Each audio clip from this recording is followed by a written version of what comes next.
Here go this.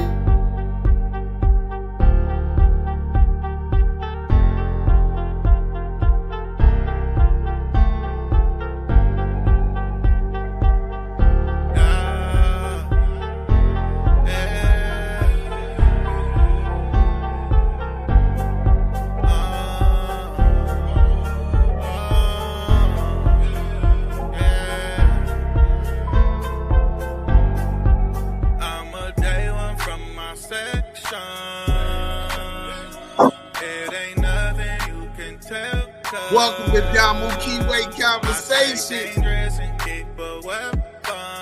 We got the Kiwe pop star in the building. Damu Kiwe Conversation. Dead them trenches. I'm TTG. I was trained to go get it. Niggas that know me know I'm with the business. Don't go back and forth with those niggas like business. You Hey, see, that's what they want a real nigga to do. They want to make people who on the outside who don't know what's going on, you know what I'm saying, go see him going back and forth with a reputable street brother, with somebody who has accomplished things in entertainment and the music business. You understand what I'm saying? That's crazy. You didn't even make that song for none of them niggas, but they definitely fit the bill. But welcome to Damu Kiwe Conversation. Welcome, Bullet Loco, Jayo Felony, West Coast legend is in the building. Yes, sir. Much love, everybody on the clubhouse. Much love. Well, we already on live stream. We on Instagram. I see y'all on Instagram. Oh yeah, they say too sexy for the hood. Sue whoop whoop whoop. Okay, I'm glad y'all appreciating Jayo. Hey, dudes, you forgot this one. Loco, boom boom boom boom boom. Hotter than fish grease. Hotter. I forgot that one. That's like, come on, bro. I know that one. Hey, I'm gonna say this. Hey, I'm gonna say this to J.O. Look, a nigga used to go up to that, if you know what I mean. Hey, the Hotter than fish grease in the building. Shout out to the people on YouTube. I see y'all Salute. coming in. Trips, what up? Young Ron, aka Baby Dig, Do Sims, my big bro. What it do? You keep it cracking, bro. You stay on your shit. You are on your way, bro. I love your life. Hey, man, rock for rock, gram for gram, like we was back on the block. You know what I'm saying? But the difference is we peddling content. The products change, but it's still the same thing. But listen, is J.O. man, coming to the live, dudes? Is he coming to the live? nah, he technical difficulties, and even when Diamond, I don't know how he got. Send him the second link. The second link Okay. works. All right, I'm gonna try to send that one right now to Jayo, and hopefully that wouldn't work because he said it did the same thing for him, Jayo.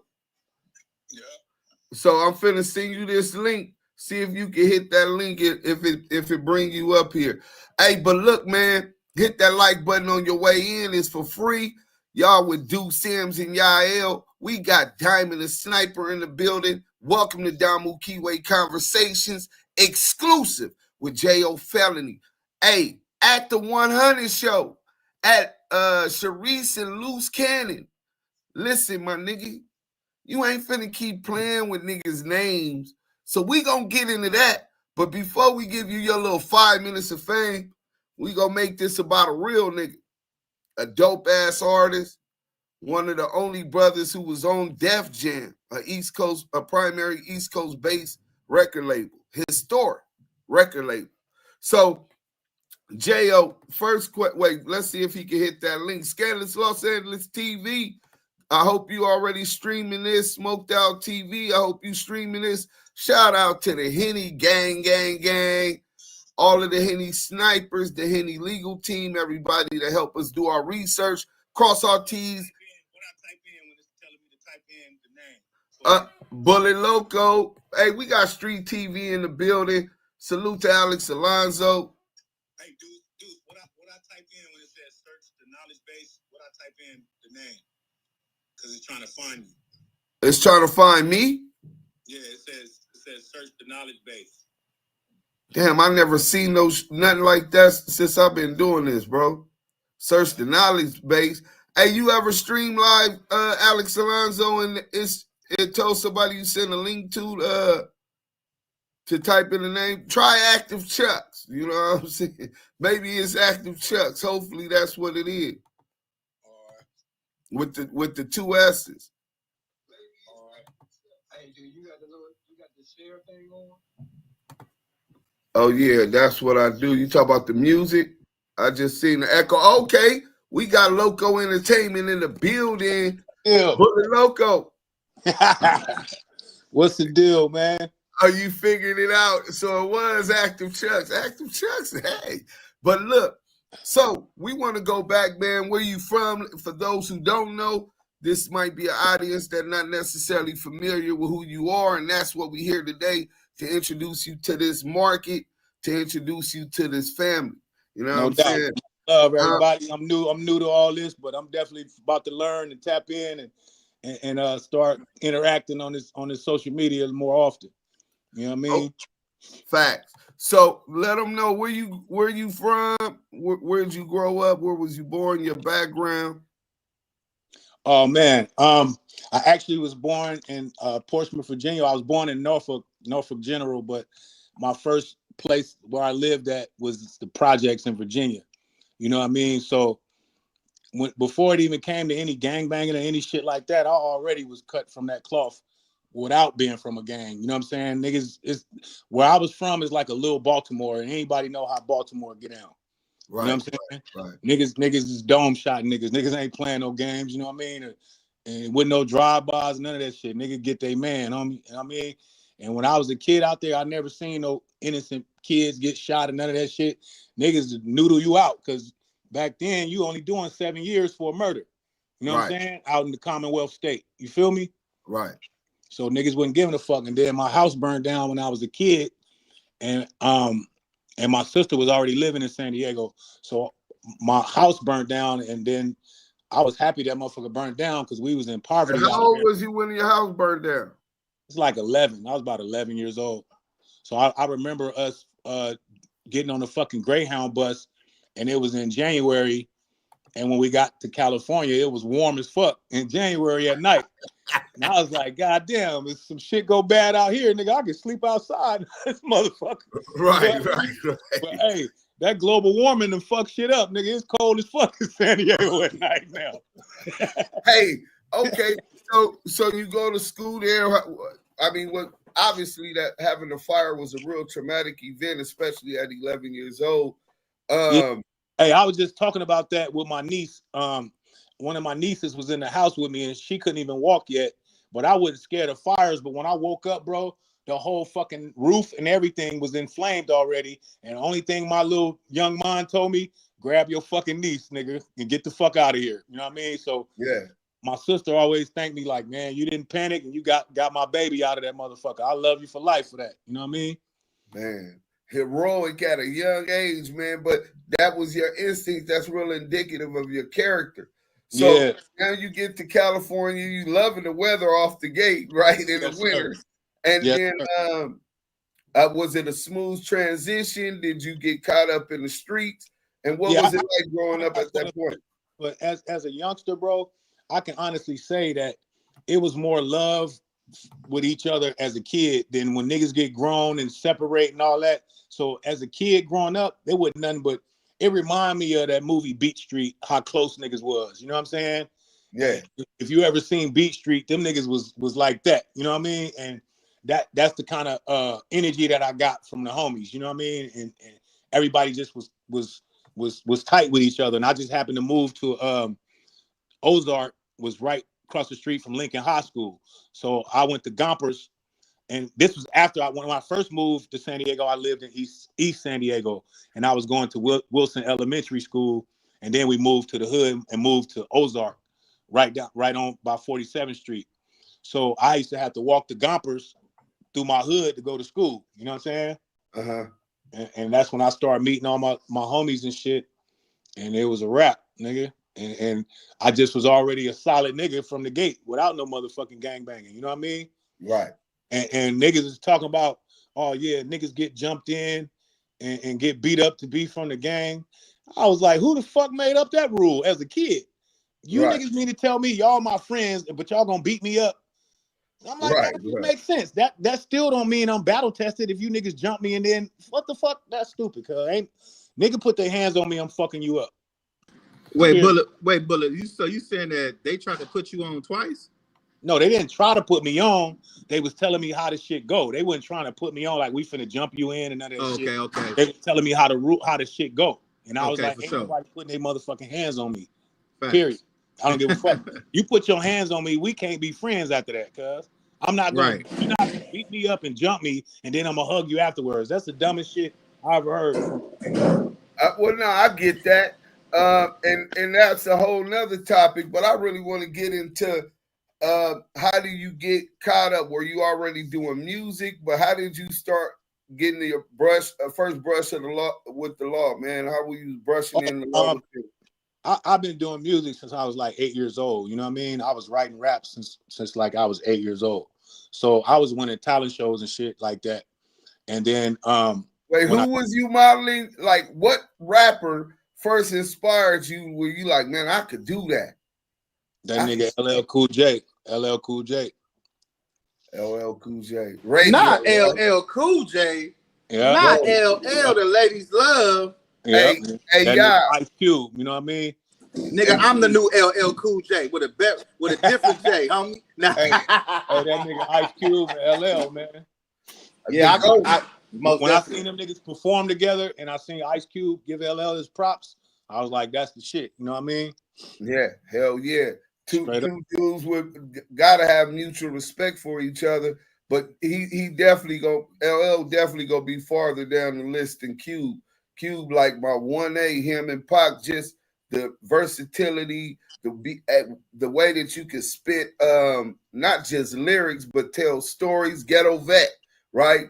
Or have conscious embedded from a West Coast perspective in that revolutionary mind state. Fuck the police. No doubt. He wrote that. That's his pen. You know what I'm saying? So salute to the Don Mega. One thing I got from Ice Cube was to destroy niggas when you get on the song with him, because that's what he was good at. Every feature he did, he was airing shit out. So he did that, Jay. He most definitely did that ideology from him and start doing that myself. That's definitely what I learned from him as far as getting on niggas' songs and making sure you saying the hottest shit. You look at him on the motherfucking song he did with Scarface. That nigga destroyed that. The motherfuckers try to put a scar on my face. Destroyed that shit. You know what I mean? Yeah. and that's definitely hard to do. Salute to Scarface, another dope legend. Straight up. So you went into talent shows now, and then what happens? Like I started selling dope and shit. You know what I'm saying? And I still was going to school, but I kind of got caught up with selling that dope and shit. And then the first time I went to juvenile hall, I kind of threw my sack on the ground and they locked me up for the shit. They found it, but they couldn't charge me with it because it wasn't close enough to me. But that's for the first time I went to juvenile hall. You know what I'm saying? Mm-hmm.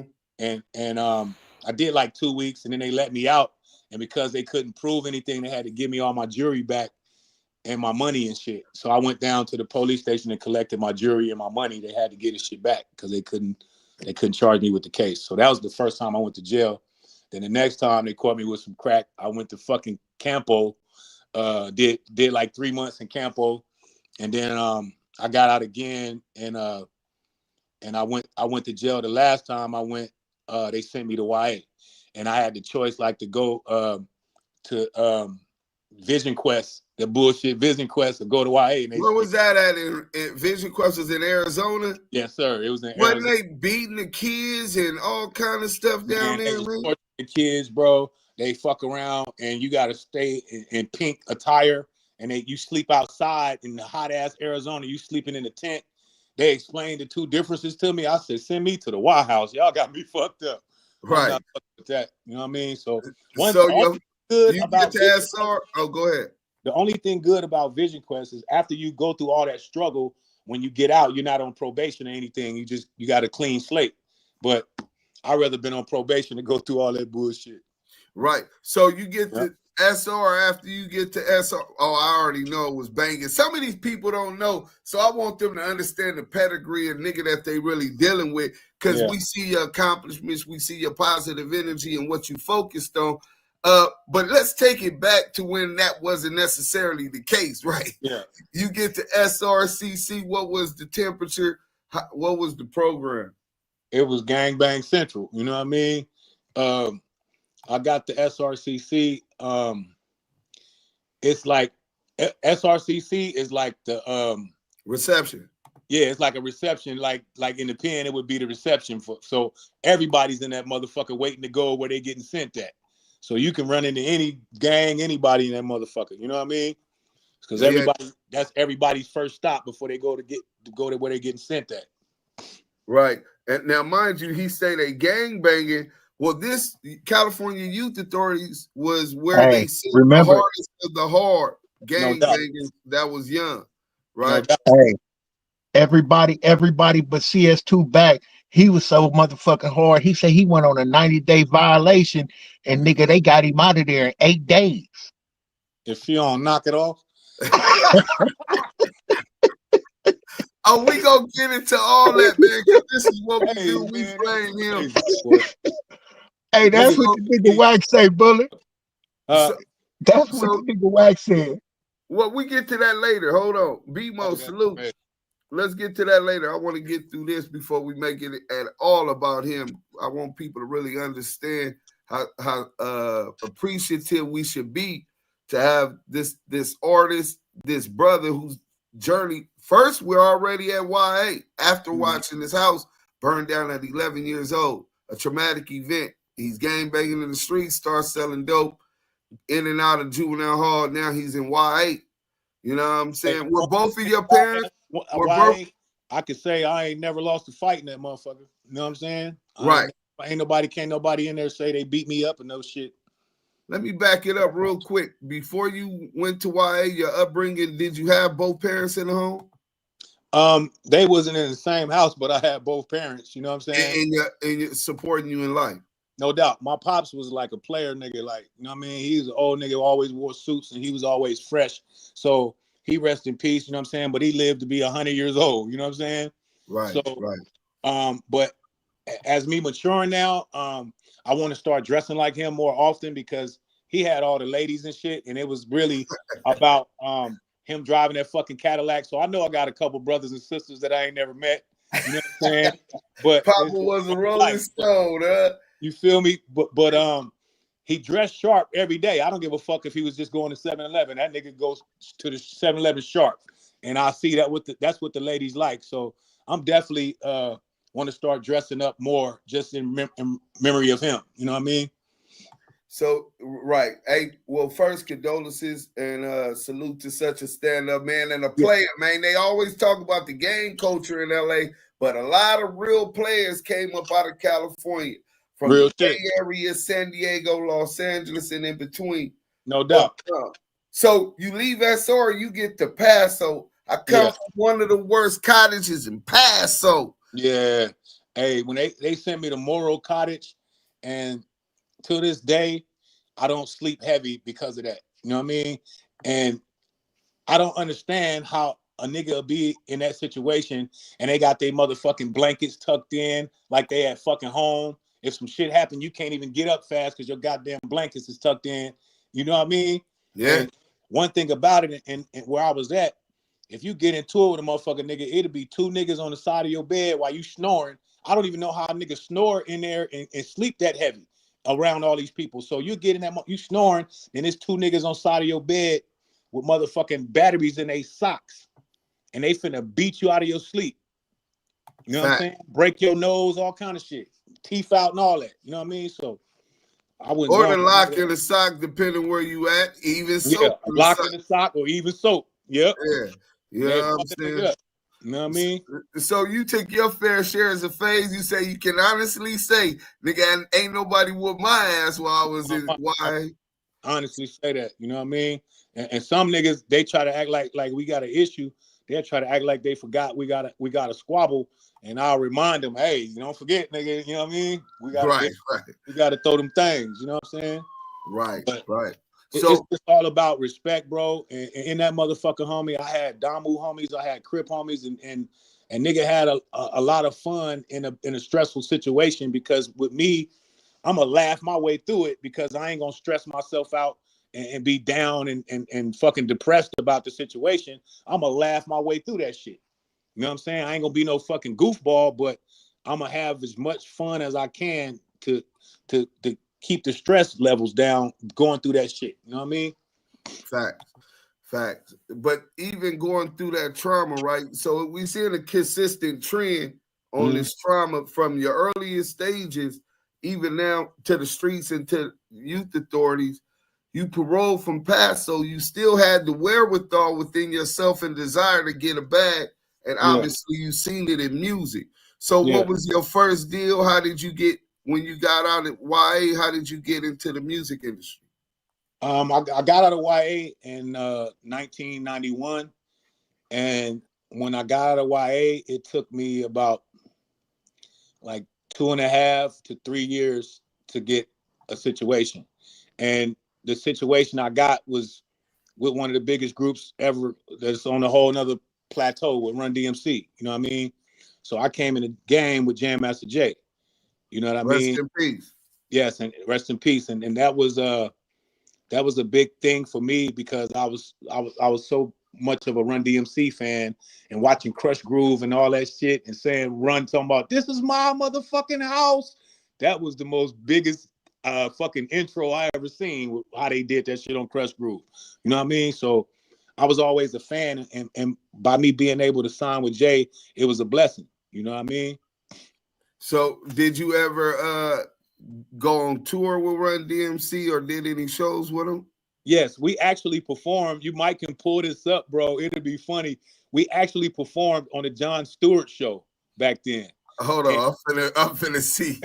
Hey, I had the lokes in. That's when I had the lokes in my hair. I had the Stewart, S-T-U-A-R-T or S-T-E-W-A-R-T? S-T-E-W-A-R-T, I think. Yeah, that's it. Yeah. Stewart. Jon Stewart show, me and Run DMC. And the crazy part about it, bro, I came off the head with the fucking rap. I just made up a rap on the spot.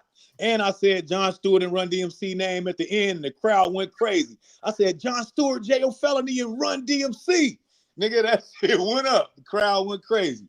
Damn, it's not popping up. Jon Stewart show, Run DMC. Yeah. Damn, I don't see it. But that would have been dope as fuck to pull that up. Real but definitely so I know that had to crush you when you heard that he had passed away, he had been unalived or whatever happened with that situation. You know what I'm saying? I cried like a baby, you know what I'm saying? That was my brother, man, regardless of the, any situation, you know what I mean? That was my bro, man. And even after I wasn't signed to Jay no more, we still was connected. I remember him taking me to the House of Blues before they was gonna perform one night, and this was after I was signed to him. I was already on Def Jam, but me and him was still cool. So he took me to the concert, and I see Wesley Snipes and all these stars coming out to see Run DMC, and it just was off the chain. And then the next day, this nigga get me on Scarface album with Me, Corrupt, and Daz. So this nigga get me on Scarface album, bro, and he introduced me to Snoop and Tupac. So Snoop Dogg came to the fucking Sherm Stick video when I did the Sherm Stick video. Snoop was there, you know what I mean? And that night we went and partied with Snoop and them at the I think it was the club the Roxy on Sunset or something like that. And I seen Left Eye, rest in peace, was there, you know what I'm saying? And it was just crazy hanging out, you know what I mean? Then we got with Corrupt, and Corrupt had this motherfucking white pit bull called Looney.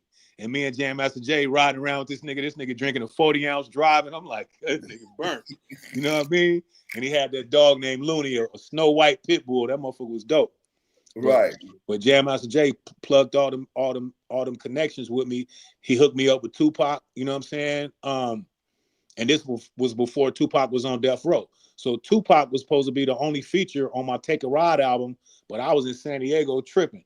You know what I'm saying? Jam Master Jay, like, nigga, you supposed to have been out here. Pac was looking for you the night before he got shot. You know what I'm saying? He was with Jam Master Jay, and he was supposed to get on my album. You know what I mean? Damn. That would have been my only feature on that project too. I fucking tripped out.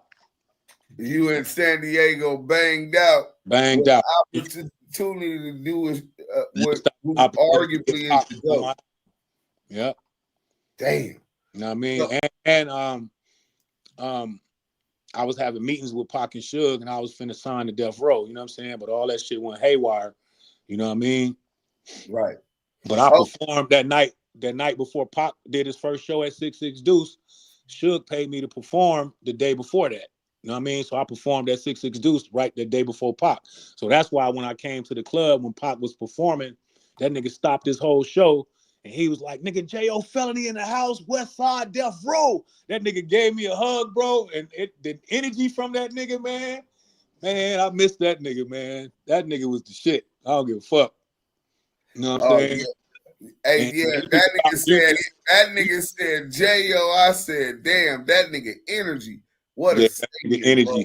His energy was unmatched, homie. Damn.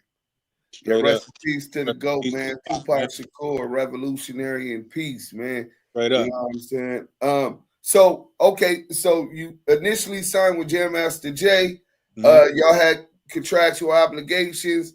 Those go off. You dropped a couple different albums. Now you got this situation for Def Jam, a West Coast gangster rapper, arguably one of the greatest gangbang rappers to hit the scene. Definitely coming out of Dago. Nah. I'm the tightest, the hardest coming out of Dago, nigga.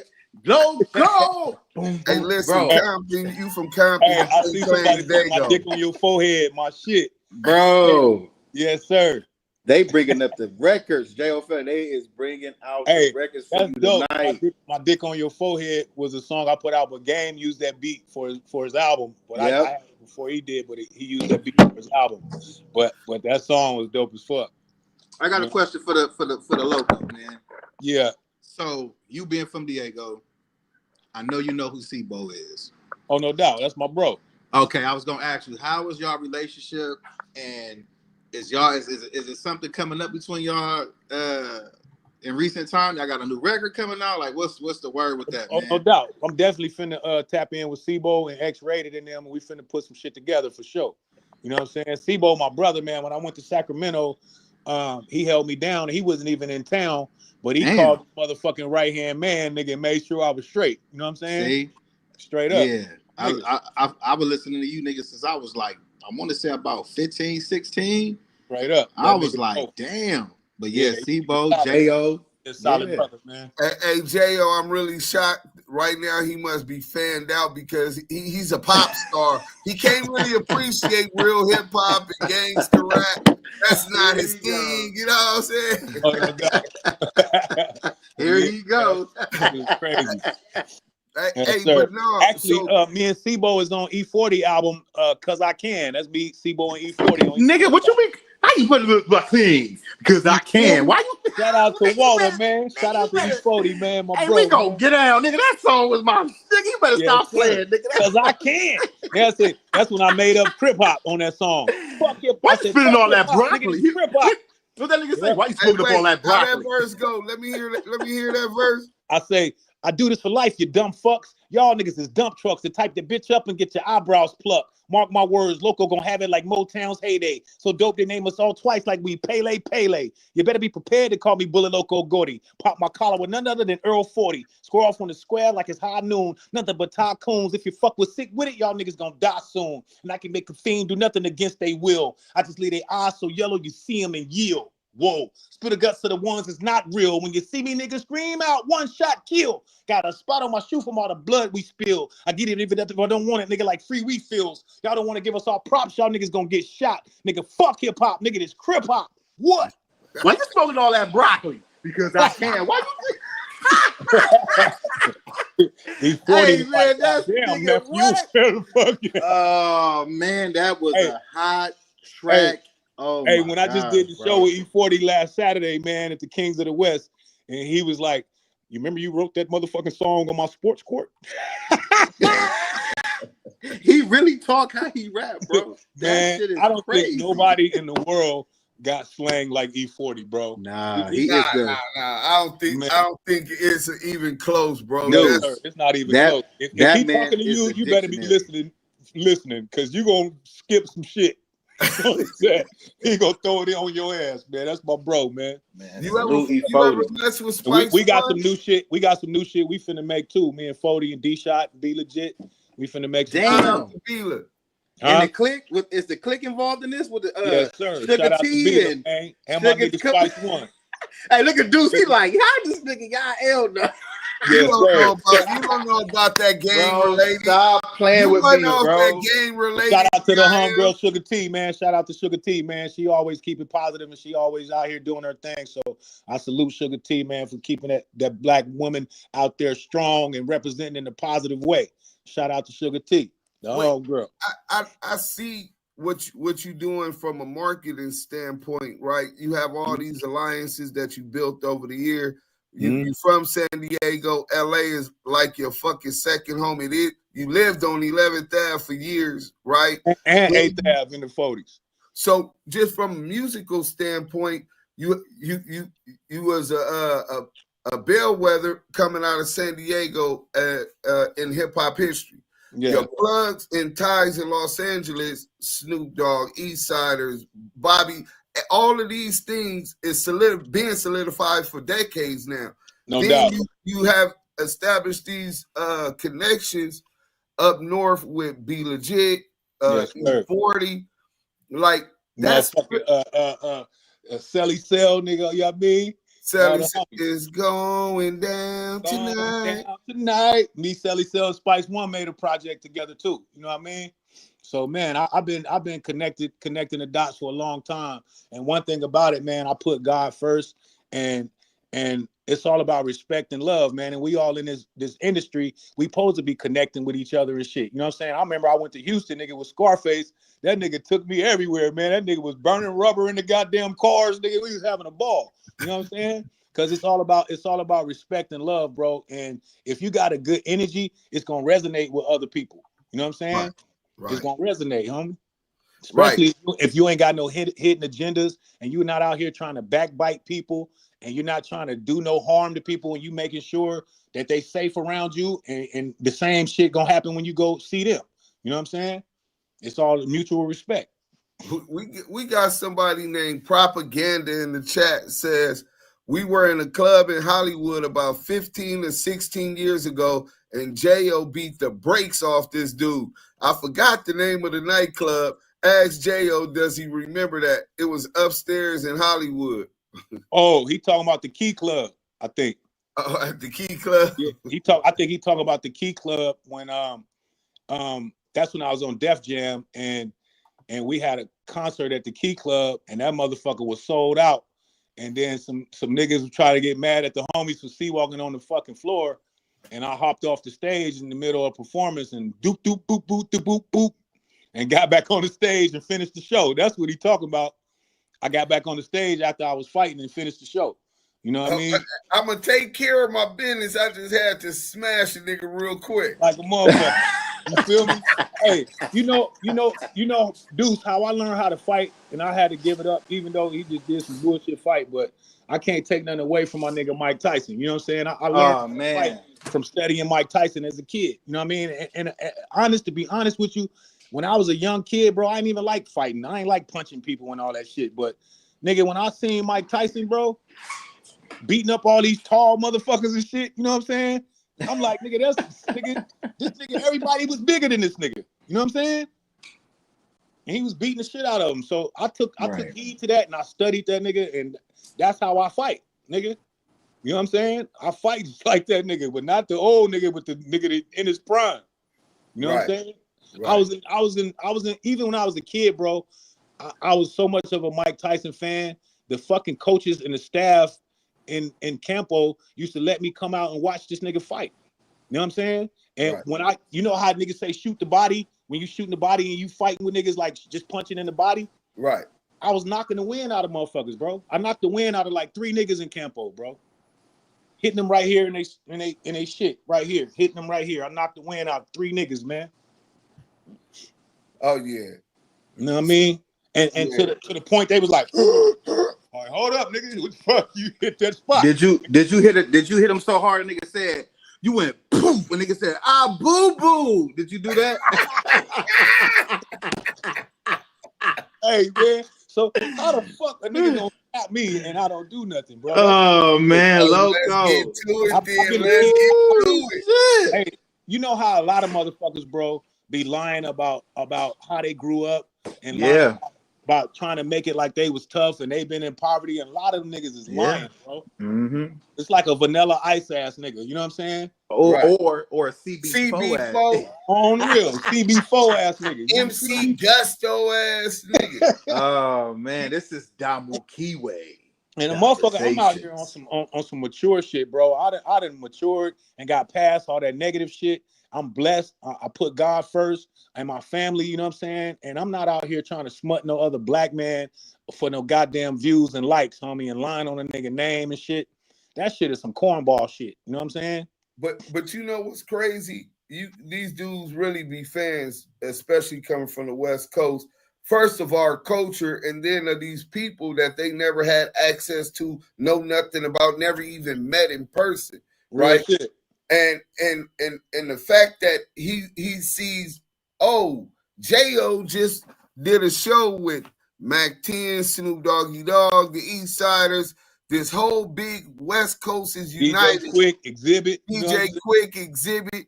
Well, Yes, matter of sir. fact, finish naming everybody that's on that and name DJ Quick Exhibit, Mac 10, Bone Thugs and Harmony, Snoop Dogg, E40, motherfucking Second to None, High C, Lighter Shade of Brown. Shout out to Bobby D Presents. And his whole staff said I did my shit. They said I rocked that motherfucker, nigga, and we out of here on tour, nigga. Niggas just making sure that I'm not no asshole and I can fucking handle business.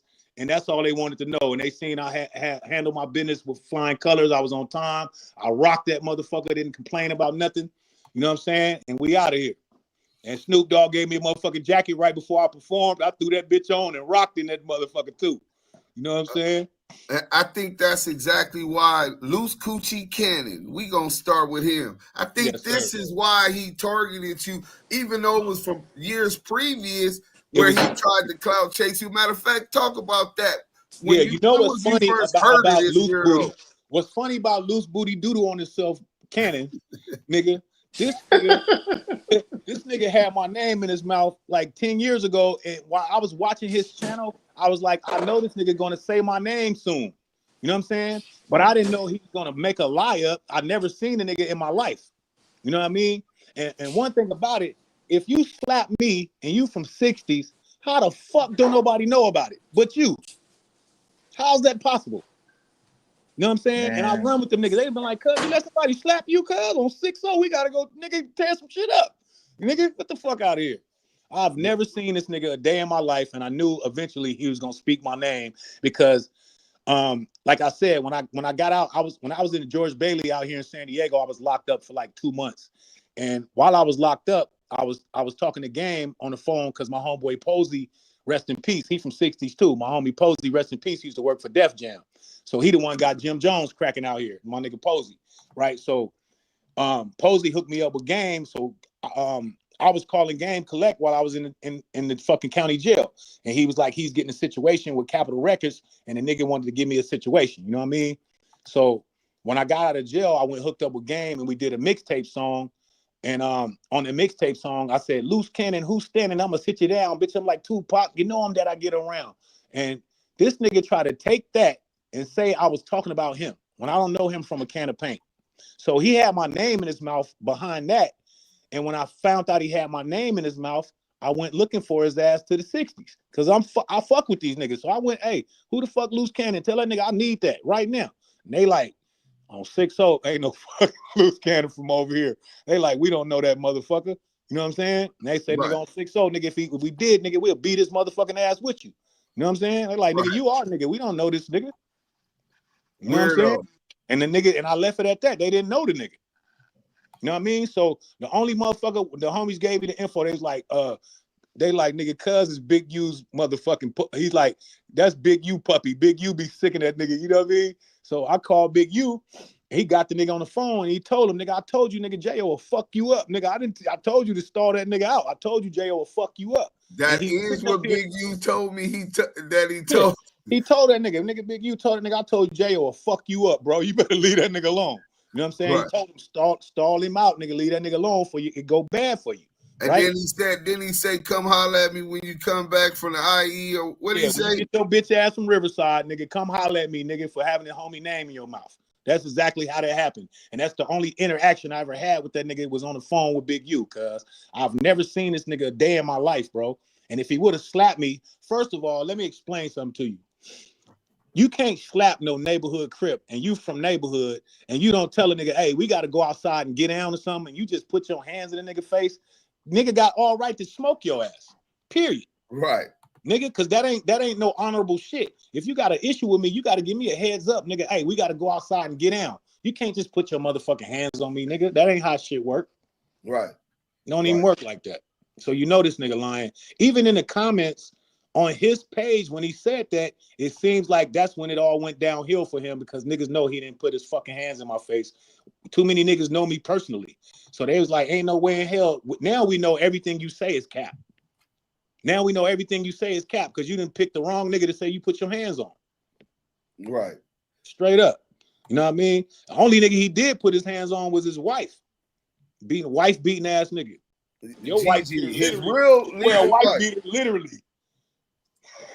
We got a super chat, Jayo, always positive, $9.99 super chat. Yael, let's go.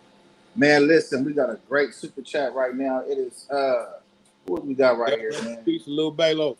Man, R.I.P. Bay Loco. We Yes, locked up together. We had a CO sneaking in your tapes. Man, always positive with the $9.99 super chat. My brother from another. Yeah, that's Cutthroat. That nigga changed his name to Cutthroat. Man, listen, that is a good brother. Salute to you and your tribe family for the super chat. Anything that is given to the Damu Kiwe Conversation team is highly appreciated. Bless you and salute to you. Yeah. Okay, now where we was at? Oh, we was talking about loose coochie, loose bowels candy. Hey, so yeah, man, and I tell the nigga now, like, we ain't got to be going through no whole bunch of shit, bro, but if you want to meet up with me and get this squabble on, nigga, meet me in the 60s, nigga, or shut the fuck up. Meet me on 11th Ave, nigga, or Crenshaw and Slauson, or shut the fuck up, nigga. I ain't never seen you in the hood, nigga. I was at 60 Hood Day when they had the Dodger Blue theme. Nigga didn't see your bitch ass nowhere, nigga. But I bet you Cowboy and Big U was there, nigga, while y'all talking all that shit about them niggas. I bet you they was there. I didn't see your motherfucking ass. Right. You know what I mean? So you talking all ain't gonna see him over there. Yeah. This what niggas took for granted.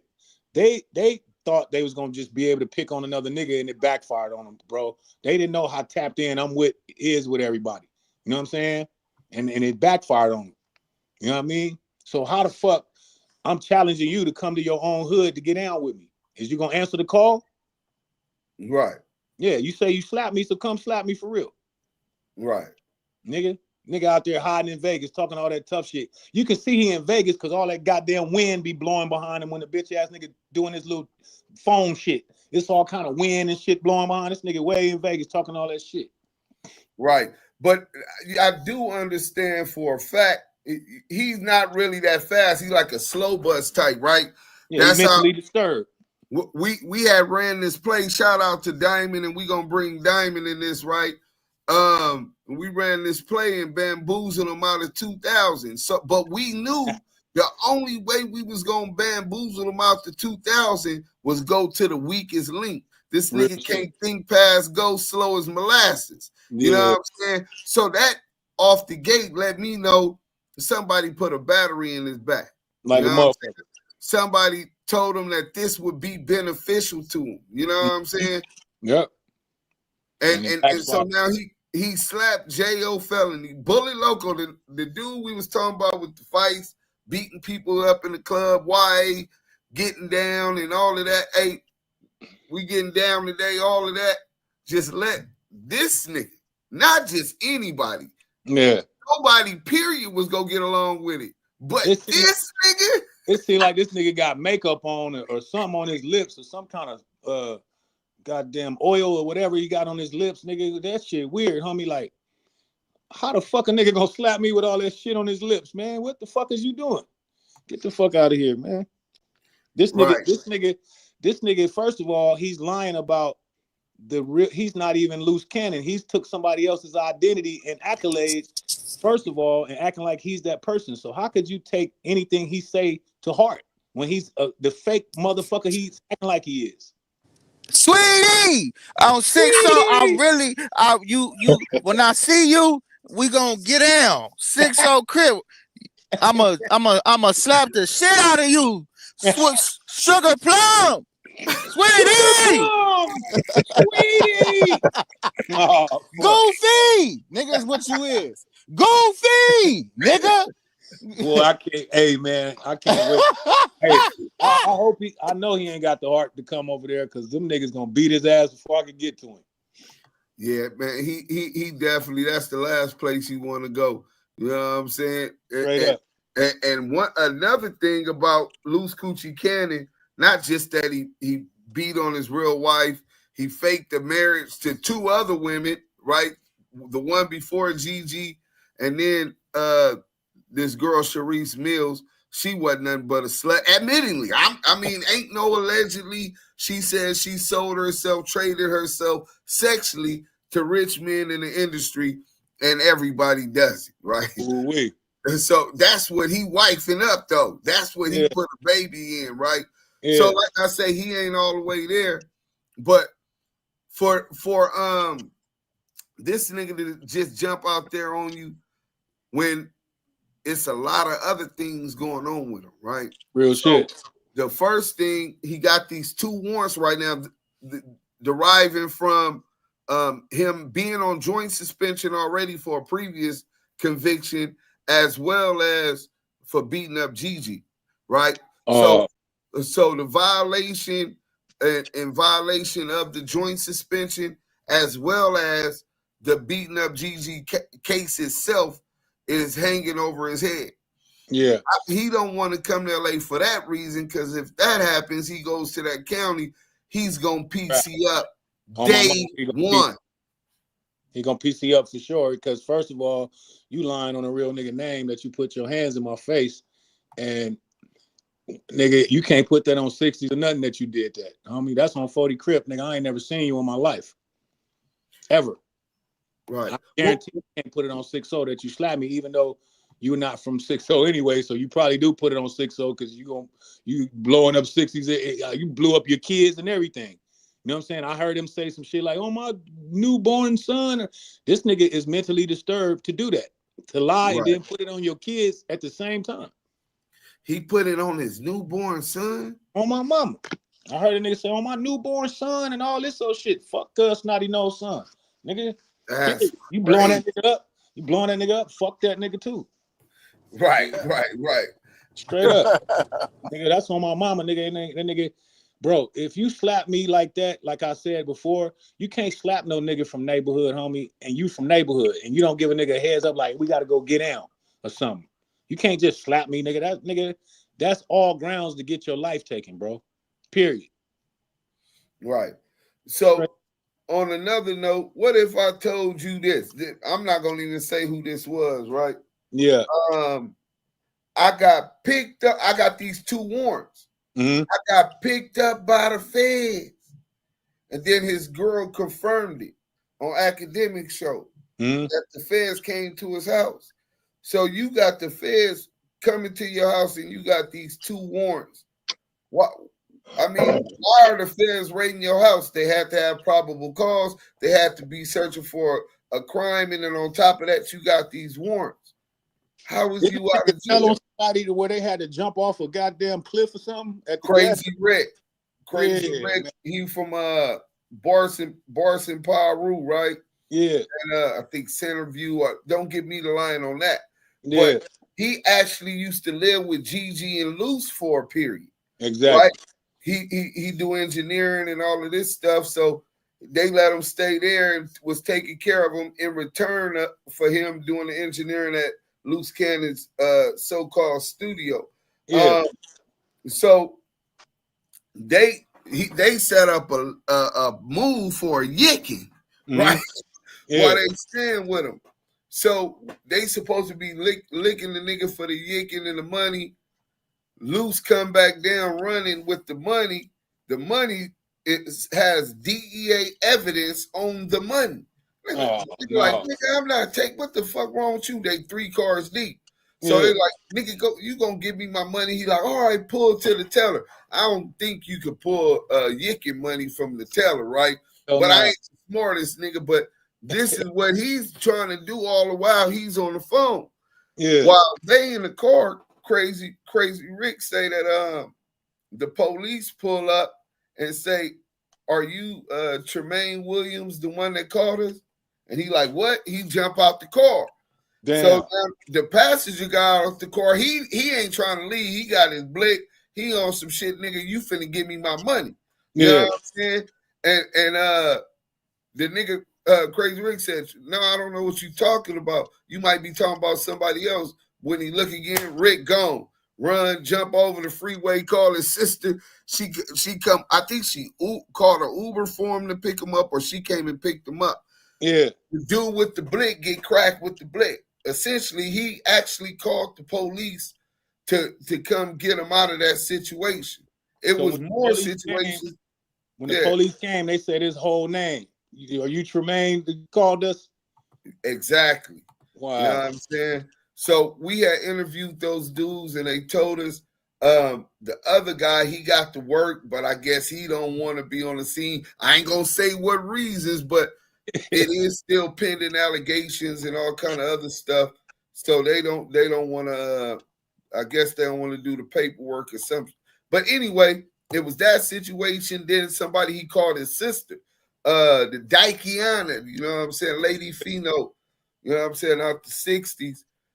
He called her his sister. She don't know him from gangbanging. She know him as Big U said, look out for him. You know what I'm saying? Keep the nigga nose clean. You know what I'm saying?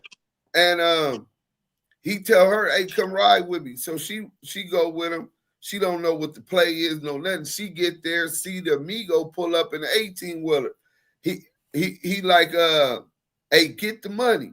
And like, is this for you? And she like, that ain't for me. You know what I'm saying? Like, no, take the money, it's for you. I'm supposed to be meeting you. I just came to take a ride with somebody. Whatever business you got going on ain't got nothing to do with me, right? Yeah. The Migo went to jail that night. God damn. So it's these allegations, and then it goes into the implications of people and crimes on the internet. Like, where do they do that at? I wouldn't wish jail on my worst enemy, right?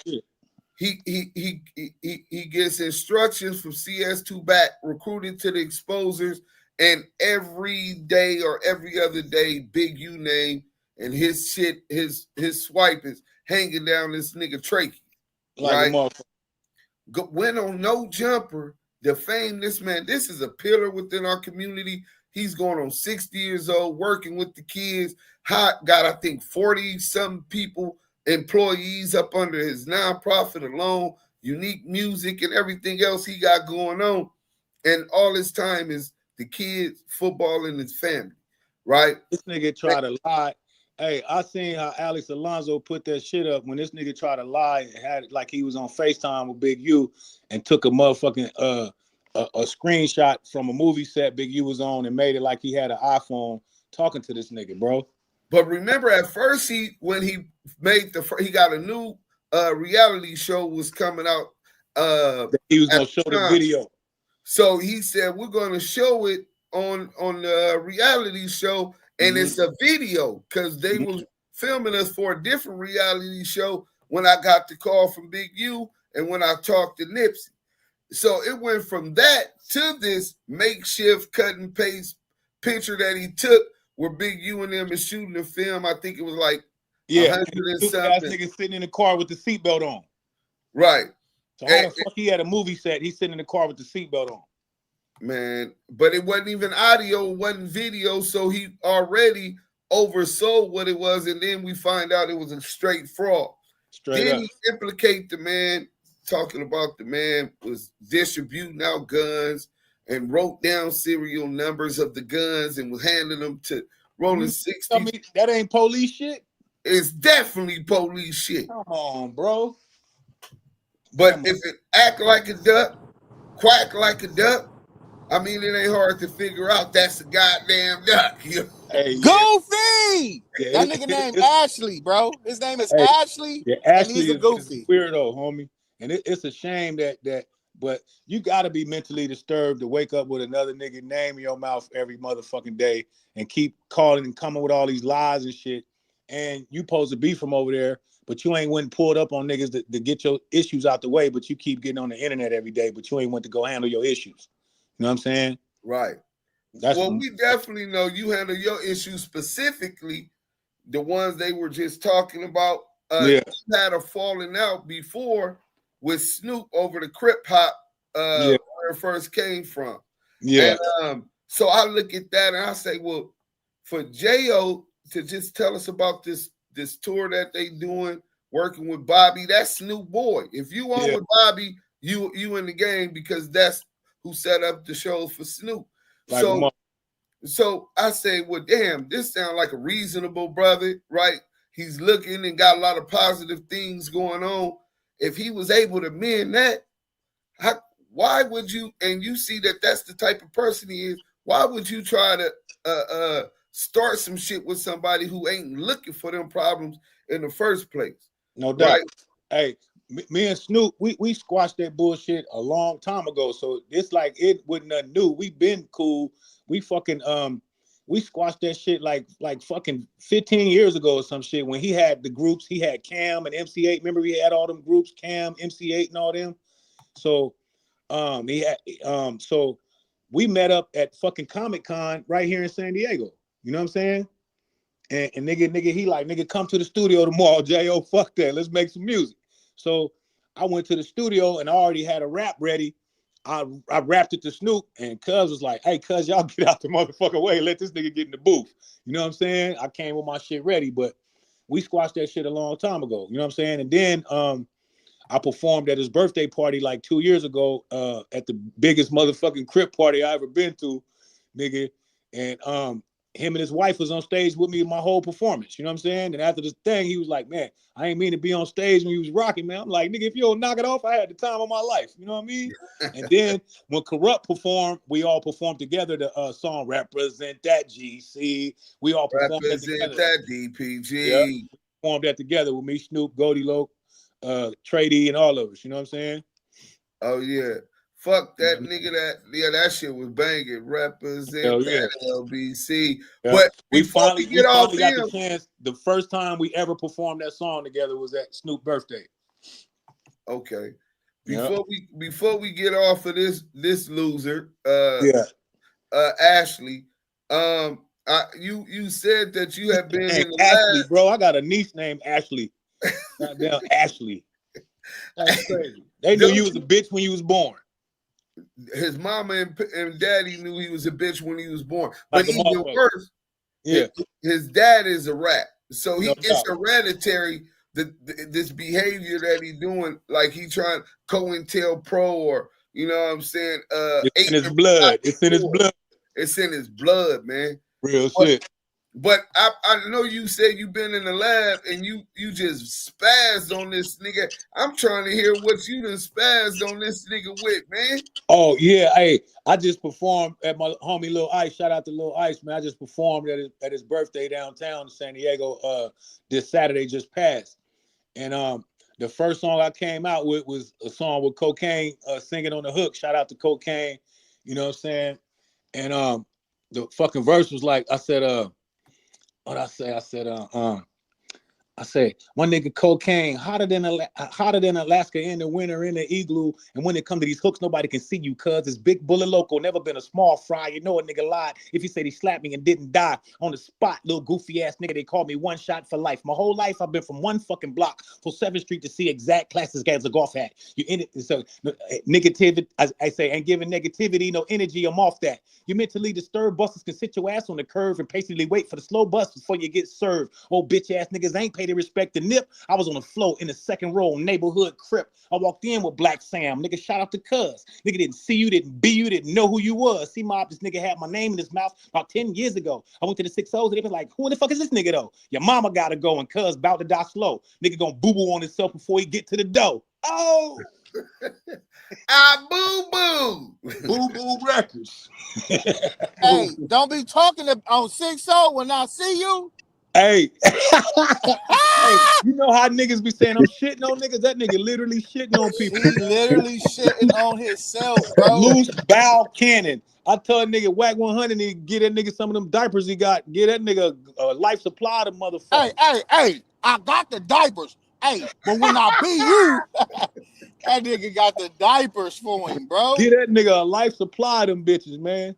Oh man. Tell him wear them backwards with the boo-boo part. That nigga needs some man ponds. Hey, CS2 back gonna have him modeling in the campaign, wearing the diapers. Hey, he tell that nigga, man, hey, they done barked up the wrong tree, bro. And if a nigga don't want to come to the 6-0s and get down with me, you need to shut the fuck up. Right. Now that's for sure. He ain't doing that, bro. Straight up. He ain't doing that. Bitch ass nigga. Niggas didn't know how connected I was to try to get out here and play with a real one, man. And I ain't did nothing to nobody. I'm out here living my life and I'm enjoying my life. And nigga just they just trying to, it seems like they walls is closing in and they trying to pick any nigga name out of hat to keep their algorithms and bullshit going. And it's not working. Yeah, man. I remember this one right here. I was like, what the hell happened with Jayo Felony? I think I'm in the pen. Yeah. I see on TMZ. Let me pull the screen up so people can see it. Shout out Hip Hop DX. You know what I'm saying? But I seen it on TMZ, right? And it said, pull it up. Boom. You can see that? Yeah. Jayo Felony. That was the #1 story on Fox News, too. Like, I beat everybody out of Fox News for this stupid ass story, bro. You know what I'm saying?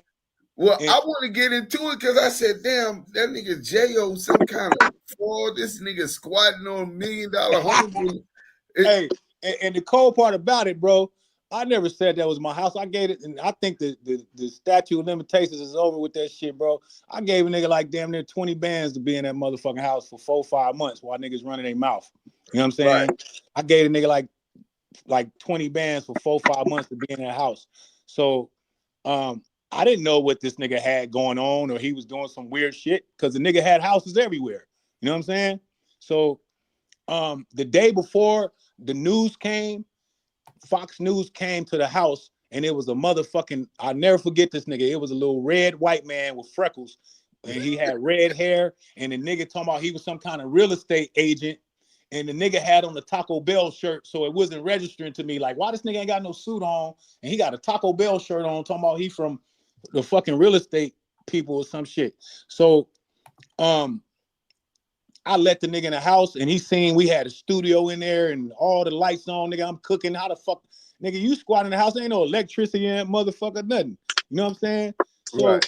So this nigga came to the house the day before, and then the next day when he found out my name, when he came to the house the first day, he seen I was a rapper and all that. The next day, nigga, Fox News was at the pad. You know what I'm saying? The next day. So he went and told them who I was, and they came for that. If it wasn't me in that house, it wouldn't even been a story. You know what I'm saying? Because to be honest with you, nigga, half of fucking Hollywood is really squatting in the fucking house. You don't knock it off. Damn.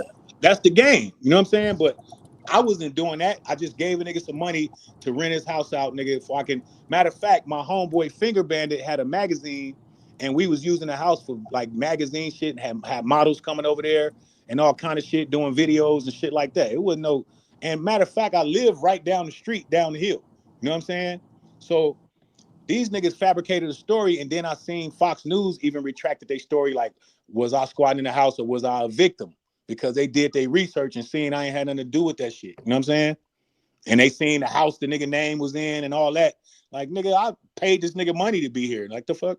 But what was funny about it, the bitch that was at the house, she got on the fucking news and told them that I gave them money for the house, which that bitch wasn't supposed to do, tell them that I gave up money for the house. And she got on the news, bitch wanted to be famous. So damn. When we get to the studio in Glendale, we went to my boy Joe Lombert's studio that night. And my Asian homie, this nigga played violins and shit, my Asian homie named Sly. And this bitch kept saying she didn't talk to nobody. This nigga pulled the shit up because he's a genius on the computer. That nigga pulled up her whole interview with the news people. You know what I'm saying? Nigga, I kicked that bitch out the way, man. Kicked the bitch out the way. The bitch wasn't my girlfriend or nothing. And I seen the bitch like a couple years ago. She had a baby by my homeboy. So that bitch wasn't my girl or nothing like that. And I still was cool with her. I ain't give a fuck. You know what I'm saying? You was flipping her though, right? Like a motherfucker. Oh yeah, so she happy, you happy at the end of the day, right? It wasn't my girl, nigga. You know what I'm saying? And the crazy part about it, I still was fucking with my baby mama. So I was driving her motherfucking car, dropped her off to the airport, nigga. I'm riding in her fucking Benz and shit. And I had this bitch clothes in the trunk. So she seen that bitch clothes in the trunk and went the fuck off. Who the fuck bitch clothes is this? Threw her clothes out by the house and all this shit. You know what I'm saying? But like you said, nigga ain't nothing but a flipper, man. Nigga talking about that was my girl and all kind of weird shit. Yeah. I ain't a girl at the time, nigga. I was living my life. You already know, nigga was pill popping all this shit, nigga. I had about 17 bitches, nigga. I'm freaky dicky, nigga. What the fuck?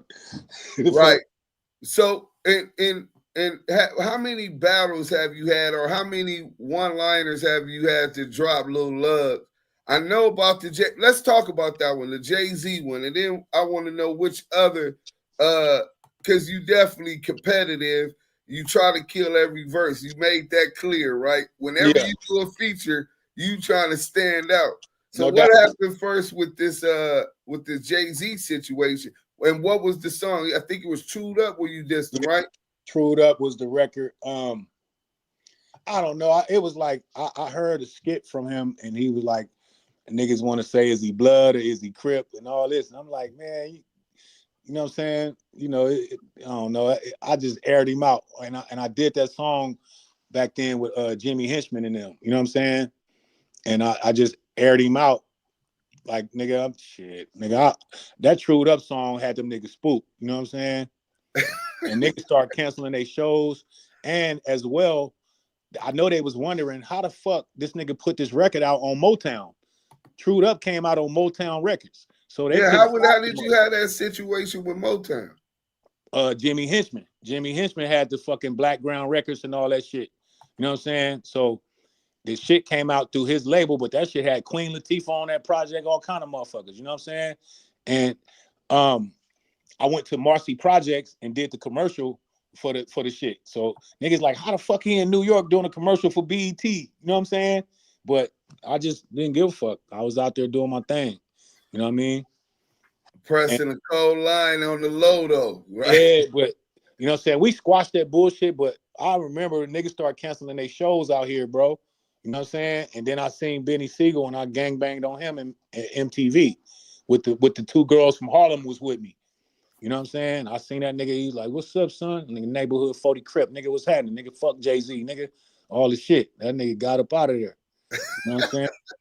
And the homegirls from New York, and I'm glad I still know them because they can verify this. The homegirls from New York was like, yo, what the fuck you say to him, son? Money was scared as fuck. Not money. On the set.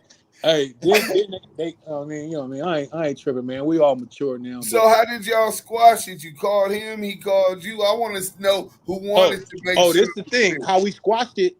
Shout out to my nigga Big Chuck and rest in peace to my nigga Ant Live. Wait, what Big Chuck? Big Not Chuck, Cheeseburger Chuck. Aftermath. He's a nobody. Nah, Big Chuck. He was working with Aftermath. He was Eminem boy. You know what I mean? Dr. Dre and them. And you talking about Chuck? You talking about Charles? Charles? No, Big Chuck. Stanton? Okay.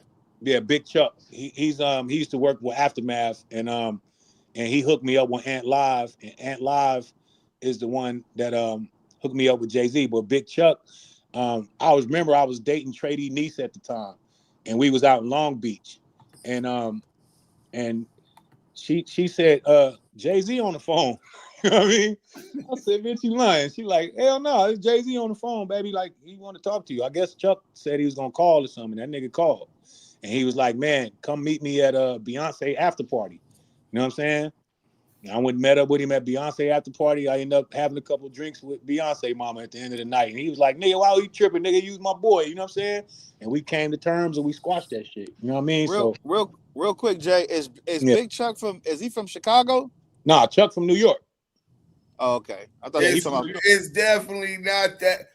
Hey, listen, Yayo, it's definitely not that weirdo. No. No, He got Drama Family. He got Drama Family Entertainment. It's my boy. I still talk to him all the time.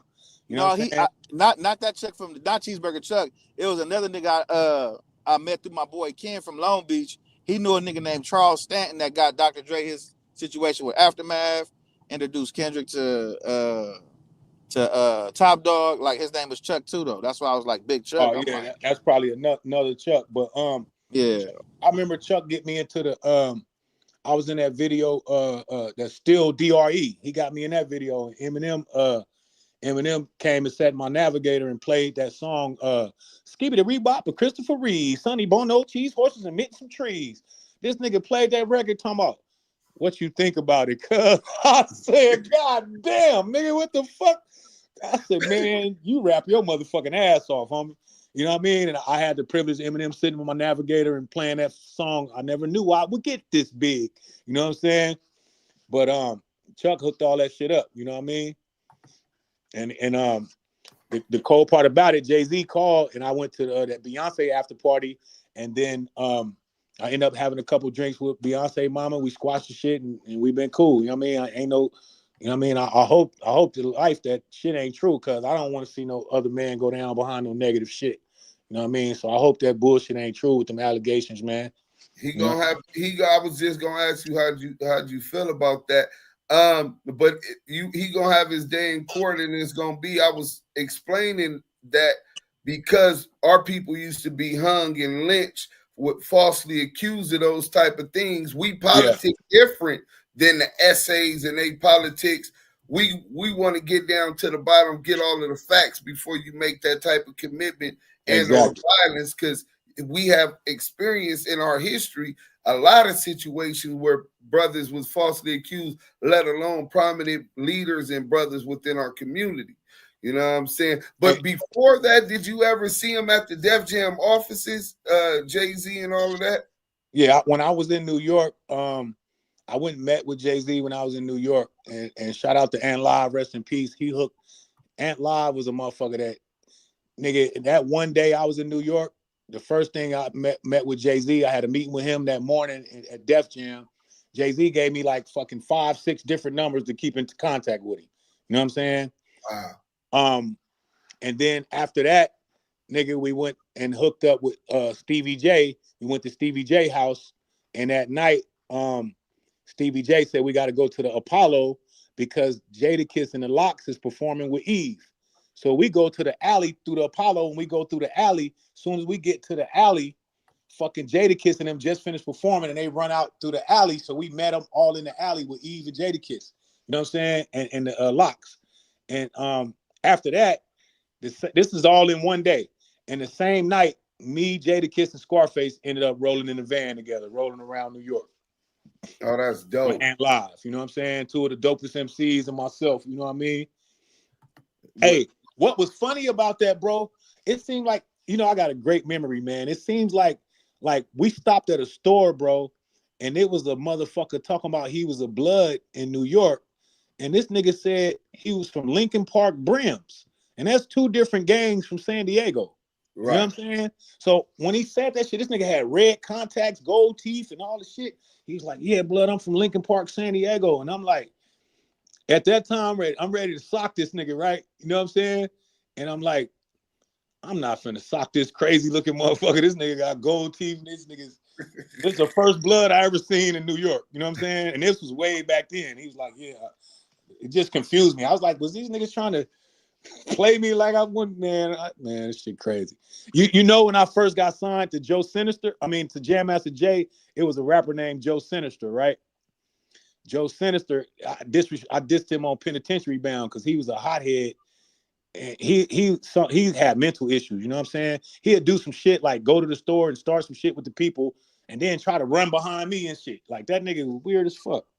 You know what I'm saying? Right. So it's just like in my career, bro, I've been everywhere. I've been in New York. I lived in New York. When I was signed to Def Jam, I lived in New Jersey. And when I was in Queens with Jam Master Jay, it was a motherfucker had a barbershop, and after the barbershop closed, they turned that bitch into the strip club. You know what I'm saying? So they closed the gate, nigga. We all in that motherfucker having a ball. You know what I'm saying? And I was the type of nigga, I walked to the laundromat with my clothes, nigga, had my chucks on. I was out in New York. You know what I'm saying? Right. And I know how to dress the part. Like if I go somewhere, I'm gonna wear my shit, but I'm gonna adapt to the way y'all dress because you know what I'm saying? I'm out here fucking with y'all. I put the Timbs on and all the shit, nigga. You know what I mean? Straight up. So real quick, somebody said, Jayo, do you do music with Money Green? Do you still do music with Money Green? I haven't made music with Money Green since the song My Name in Your Mouth with me, Money Green, and Cam. You know what I'm saying? Right. That's my boy. That's MG. That's my boy. Right. Well, let me ask you this, right? When you was on Def Jam in them offices, did you ever notice any kind of negative energy, like when it came to say the marketing budgets, the radio spins? Did you see any divide by this being primarily a East Coast based record label, a New York based record label? No doubt. I was looking at other people marketing plans and shit, and it just was over the top. You know what I'm saying? Like I was looking at Ja Rule shit. That shit was over the top. You know what I'm saying? And I'm like, why the fuck they ain't doing that for the West Coast artists? You know what I mean? And so I told them to release me from my contract, and I went out there with two of my G homies, Big CC from Harlem Crip in LA, and my homie Lil Bull. They both rest in peace. But I flew out there with them, and they paid for all our flights, and I just wanted to get out my deal, man. And what it was, I was about to drop the album. My album was called Hotter Than Fish Grease. That was about to come out on Def Jam. Hotter. You know what I mean? Than fish grease. I had the momentum after What You Gonna Do. I had the momentum. And when this year the Lakers won the championship, and they was banging Hotter Than Fish Grease at the party, you know, at the parade. You know what I'm saying? So these motherfuckers talking about they want to push my album back. And at that time, I just got tired of them trying to tell me what to do. You know what I'm saying? And I knew I already had a name, and I was like, man, I'm good. I don't even want to be on this label no more. You know what I'm saying? They were actually pressing for creative control. That's what they were talking about. Yeah, and then they dropped all the other West Coast artists, and I was the only one that made the cut that didn't get dropped. You know what I'm saying? And I remember Lior saying, "You a dope ass MC, and you never had no whack juice on you." You know what I'm saying? So we want you to roll with us. You know what I mean? But I don't know, bro. I just feel like on that level of wanting to be successful, I feel like when you want to get to that level that those guys were on, it's some demonic shit going on, bro. You know what I'm saying? And they making niggas do rituals and all kind of weird shit to be successful like that. Hey, you'd have been around long enough and experienced enough and got enough street savvy as well as intelligence to be able to read that type of plays and that type of energy for people to have success at that energy. That's people hear it. Yeah. One thing about it, bro, that I stayed close to that kept me grounded was people's moms, like my homeboy moms, my homeboy grandmother, my mom. And I come back and tell them shit, and they be like, nah, baby, I don't think you want to go to that party, or nah, baby, that don't sound right. God don't like that type of, you know what I mean? And it make me rethink shit because I know those ladies are pure energy and pure truth. They're not gonna tell you nothing wrong. You know what I'm saying? And just those ladies like my friend's grandmother, Miss Austin, rest in peace, that lived on Raven Street in my hood. She was so cool of a lady to me, bro. She was like, Bullet, you can come to here whenever, come to the house whenever. Just knock on this window, knock on my window 4 times, and I know it's you. And I don't give a fuck what time it is. I'm coming to open the door because I know it's you. And she wasn't lying. I come to her house 3:30, 4:30 in the morning. Doop, doop, doop, doop. And she come right to that door. Come in. I got a plate for your ass. You know what I'm saying? And she loved she had my poster on her door and all kind of shit. But she used to tell me all the time, don't fuck around with that evil shit. You know what I'm saying? Yeah. Keep God first, and you're going to always prosper. No matter how it looks, that other people are successful, don't ever don't ever compromise your morals and integrity for no fucking money. I And know Jayo. Go ahead, my bad. That's what I went on, you know what I mean? And to today, bro, one thing about me, I've always been happy with little to nothing because I'm a project nigga. I was born in the projects. You know what I'm saying? So money doesn't make me happy. Family makes me happy. Putting God first. And on straight up, I'm not out here on no sucker shit, on no broke shit, nigga. I'm coming up right now. You know what I'm saying? And I'm blessed and I'm thankful that I'm coming up again because, you know what I'm saying? I know I got talent. I don't have to get out here and smut nobody's name or do no bullshit because I've been blessed with a real talent.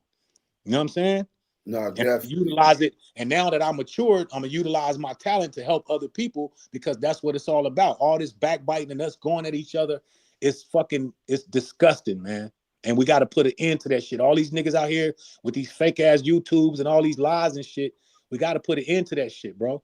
You know what I mean? Because it's disrespectful. These niggas took a page out of these motherfucking books, and I'm not no racist person. I love white people, black people, and everything, but it's a couple crackers, homie, on this motherfucking platforms, and I call them crackers because they fucking live off the negativity of black people on this internet and try to put profiting off our pain and suffering, our bloodshed, right? They made money. Exactly. They made money off of our I'm gonna say a name, Adam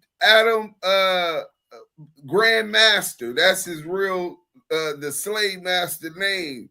I'm gonna say his name because it definitely fit that description. You know what I'm saying? Yeah, Grand Mason. Vampire nigga with Grand the other Mason. nigga with that vampire name. The other nigga with that vampire name.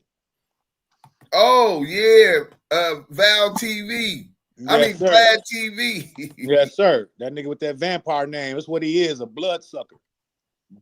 From the community. No doubt. I was supposed to do an interview with that nigga, bro. And when I was on my way to that nigga's interview, nigga, I bust a U-turn. Told that nigga, man, I can't fuck with you, bro. But that takes a lot, right? Especially when you got, just like America in itself, they already have a head start. They have established businessmen. The minute they take the land from the indigenous people, which is our people also, and they take this land and they become home, once they take the land, they're automatically CEOs because people live off of the land. I can hire some people or have some slaves that's gonna work the field, wholesale all of the corn I'm making or milk that I'm packaging it. I'm a businessman the minute I took the land, right? Everything. So I definitely get that. It's nothing different from that. They have 5 million views on No Jumper, right? 5 million subscribers on No Jumper, right? So any artist would be like, well, wow, that's kind of like going on 106 and Park, about the same amount of what you call it. That'll be a nice opportunity for me to market my merch or this new album I'm dropping in March. But he doesn't choose to utilize that platform to help enable artists to generate money, right? Got niggas going at each other.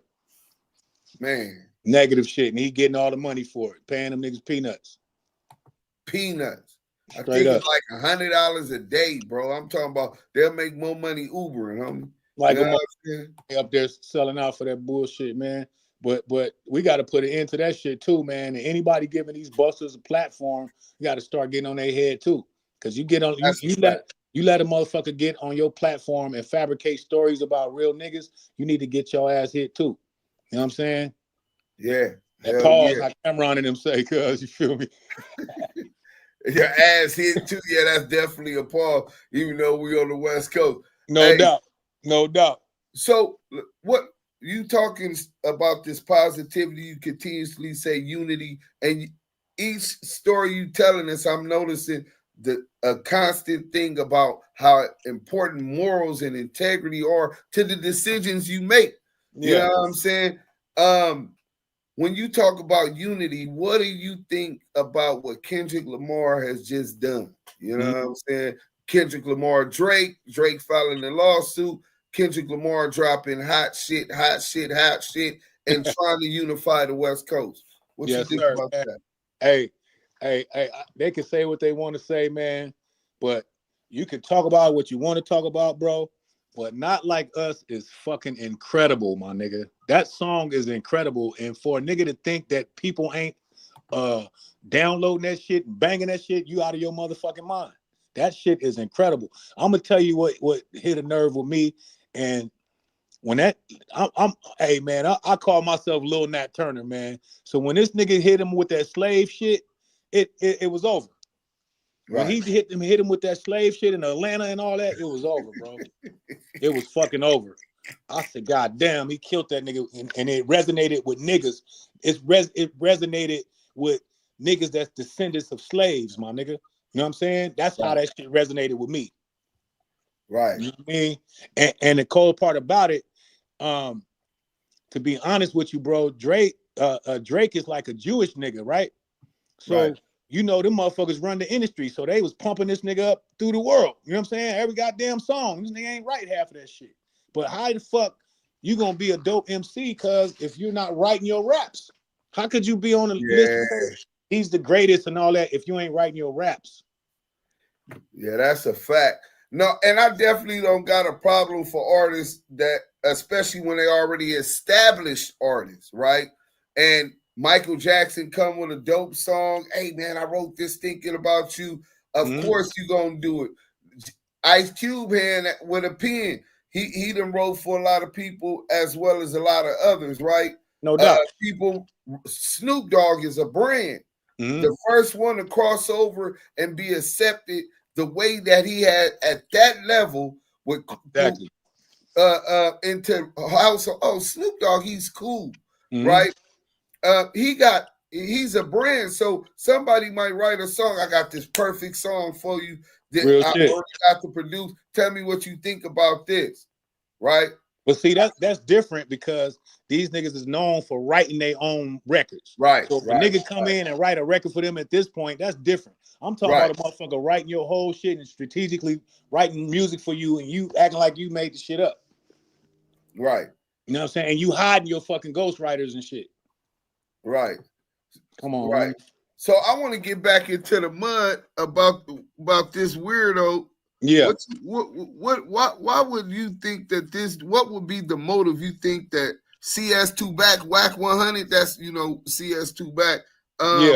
That he would even instruct or sick his little minions on you, knowing that this is where you at, talking about slavery is ties to what's going on. You very well know what's going on. You have a plan. You implement that plan to get to where you want to do and enjoying your life. Why would CS2 back even sick his minions on you?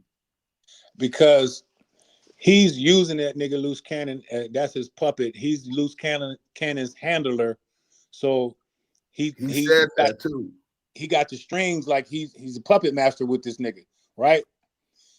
He know from being around the 60s that this nigga ain't from over there. He know that already. But he's going to use him until he can't use him no more for this bullshit content and keep having niggas' name in his mouth until it burns out, because it's burning out already. You know what I'm saying? His shit burning out. Even with the story he said he slapped me, all the comments is like, you out your motherfucking mind. Now we know you capping about everything you said, because you definitely ain't put your hands on that nigga without nothing happening to you, because too many people know me personally. You know what I'm saying? Right. And for you to say you slapped me and then don't nobody know about it but you is another thing. Like, that shit would have been all over LA. Yeah. Oh, as soon as it happened. Like a motherfucker. But it would have been because niggas would have been expecting retaliation. You know what I'm saying? Exactly. That's what that would have been. Because it's gonna be what it's gonna be at that point. I don't know where they got, bro. The only action I had with this nigga was on the phone when I tried to find this nigga, and Big U checked the fuck out that nigga on the phone and told that nigga Jayo will beat your motherfucking ass. I told you to stall this nigga out before it get bad for you, nigga. You know what I'm saying? And then, first of all, I went to the 60s looking for him, and niggas didn't know it. You know what I mean? And some of my niggas I fuck with over there, they don't got no internet, nigga. They just street niggas. So I don't even want to say their names on here. But nigga, them niggas say, who the fuck is that nigga? You know what I mean? They say, actually, they said on 6-0, they'll beat that nigga ass with me. And rightfully so, because he doing this goofy shit. That's not how no real brothers is getting down. But And all the people that's be on his page and all that, ask that nigga, tell that nigga go to the 60s and get down with Jayo Felony since he said he slapped me. Tell that nigga come to the 6-0s, nigga, and get down, nigga, or shut the fuck up. Right. Hey, yeah, you got a question? I'm finna pull something up for him real quick. I want to get a response to this, right? Y'all ain't here. Oh, we done lost. Yeah, hold on. Let me share this. I want to get a live reaction. Hey, this is a dope ass interview too, man. I'm having a ball, man. God damn it, chopping it up with Deuce Sims, man. I watch y'all all the time, man. You know what I'm saying? Hey, man, don't tell them that. They said we nobodies. You know what I'm saying? Shit. We just rock for rock. That's y'all it, bro. Expose the exposers, man. Shit. Expose the exposers. Like hold on.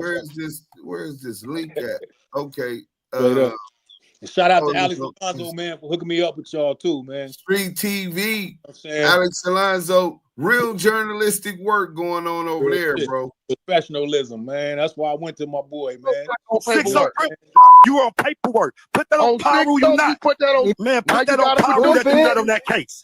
Produce it. Put that on Pyro that you not on that case. You know I'm the one got told on. Put that on Pyro, you make statement. So Tiny Draw said that the name was back and that he was on paperwork.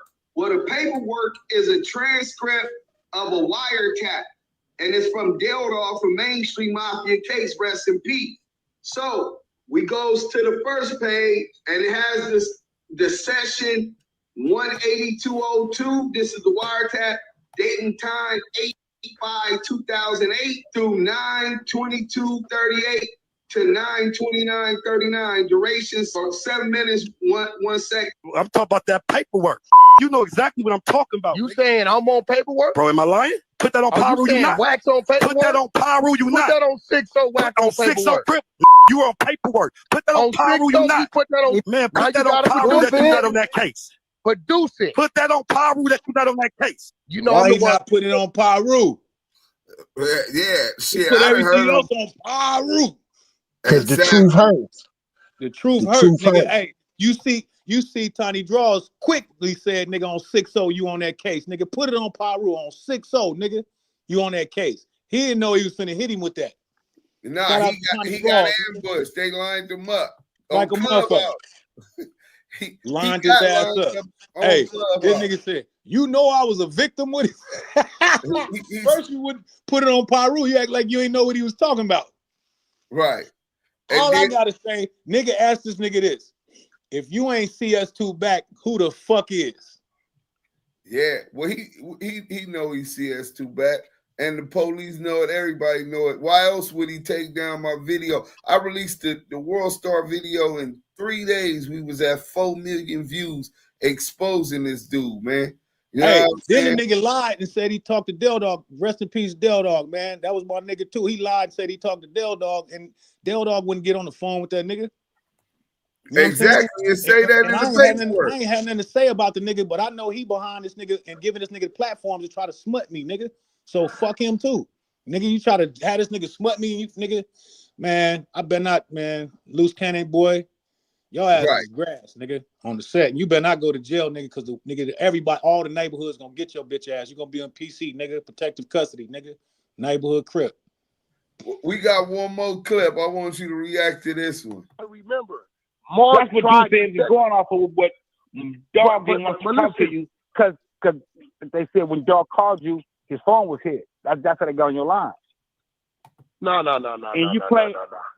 That's what they say, Wack. Play it one more time. Wack, listen, in the paperwork, it said you tried to call Dog, remember? I tried to and he won't take your call. And I said it to you. And he said, I talked to Dog. I talked to Dog. He lying like a motherfucker. He wouldn't take your call. He wouldn't take your call. That's what the nigga said. Mark tried to set the three-way up. But they said he wouldn't talk. Yeah, and Dog said he was cool. He didn't want to talk to you in the paperwork. He didn't want to talk to you. Mark that's what Deuce Sims is going off of. What? That's what Deuce Sims is going on. So he specifically said, first you lying, talking about that you talked to Dog. Then when he says, oh, no, in the paperwork, it says that you called Mark, and Mark didn't want, and Dog said that he didn't want to talk to you. That's what Deuce M's is going off of. The paperwork, right? Right. The nigga then said, oh, matter of fact, ask Mark. Mark knows. So what we did, we went and talked to Shaquille O'Neal business partner, Mark Stevens, who was the CEO of Deja 34 Records, with him and Shaquille O'Neal. And when I interviewed him, he said, the paperwork I gave you, I said, well, do you know who this CS2 back person is? He said, my lawyers told me it was Wack 100, because in the paperwork they put back, confidential source 2 back. He said, I ain't talked to no back, right? Exactly. So now here he is lying about even having anything to do with it, right? On top of that, you definitely was in position with the investigation. See, it was 2 separate investigations, but because the Main Streets is involved, it brought it in. Stutterbox is kidnapped, allegedly at the behest of Shaquille O'Neal, Mark Stevens, Del Dog. So you have that investigation, which stemmed from a bad business deal. Stutterbox feel he got slighted on the Ray J deal with E1, which was Scott Records at the time. So that investigation, because Del Dog is from Main Street, because the dudes that allegedly kidnapped them that was implicated in that were from Main Street, nigga, the Main Streets are already under federal investigation, sheriff investigation, DEA. They got, nigga, you know how they was getting it in the 80s and 90s. They really mafia. You know what I'm saying? So I'm talking about home invasions in New York. This is all in the paperwork. So they merged them together to make it the main event. And then it was also the investigation, the main attraction up under the Main Street Mafia Crips.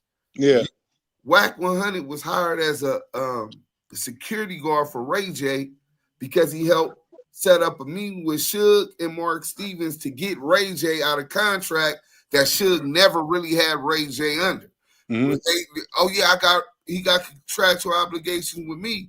So Suge had it locked so much with Koch that Koch Records told Mark Stevens, we're not gonna do the deal with you with Ray J until you clear that and get that right with Suge first, right?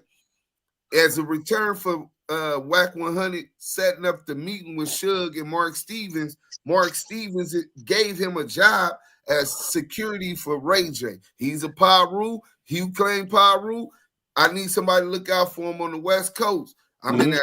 I'm in New York. I need somebody on the West Coast. He did that favor for Wack 100. So if Deja 34 Records is being investigated behind a bad business move that led to kidnapping, robbery, et cetera, and then an alleged extortion attempt, because Stutterbox say, I got a tape of Shaq fucking a bitch at my house, TMZ will pay a lot for it. But Stutterbox wasn't even in communication with Del Dog and Mark Stevens at that time because they already got word that he's going south, right? So he sent, and they wouldn't answer this call, so he sent Cash Jones in the paperwork. Tell Shaq about this extortion move. He put himself in as a co-conspirator to an alleged extortion of Shaquille O'Neal and Mark Stevens with Stutterbox. But besides that, you can't say you have nothing to do with it when that's part of the investigation. The second thing, you say go ask Mark Stevens. We asked Mark Stevens. He said that person on the phone was you.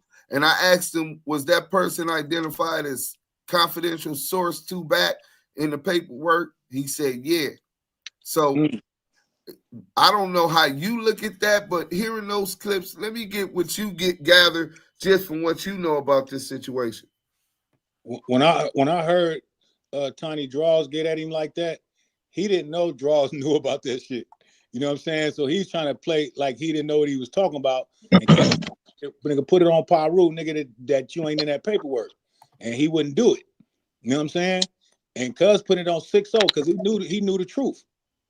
You know what I'm saying? He was quick to put it on 6-0 because he knew the truth.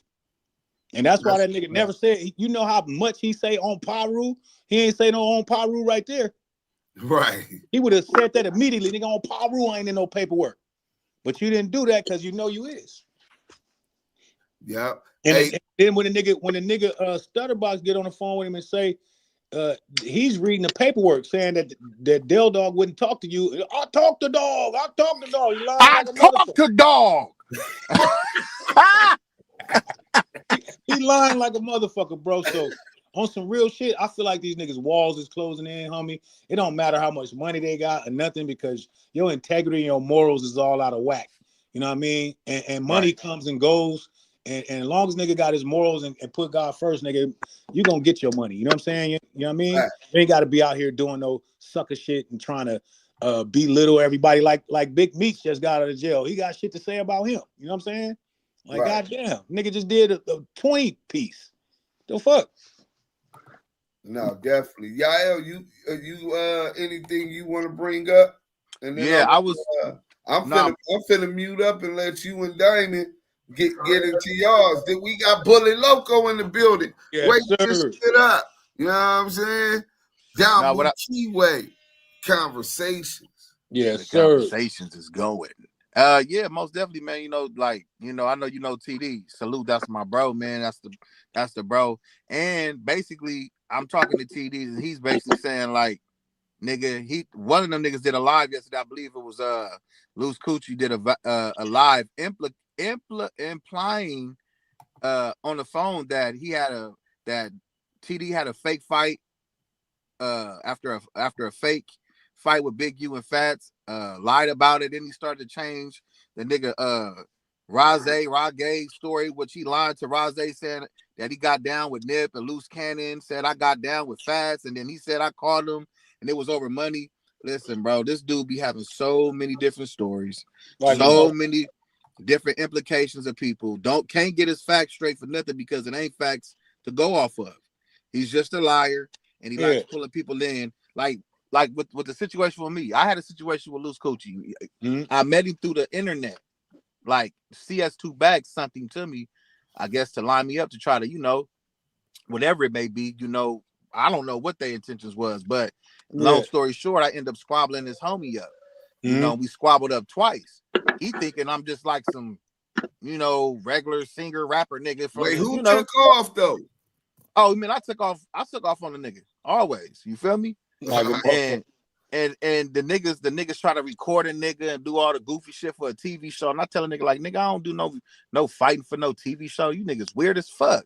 He like, oh no, the nigga that I squabble up. He tell the nigga, oh no, bro. This nigga Luce told me that, you know, it's good for the camera. And I'm like, what?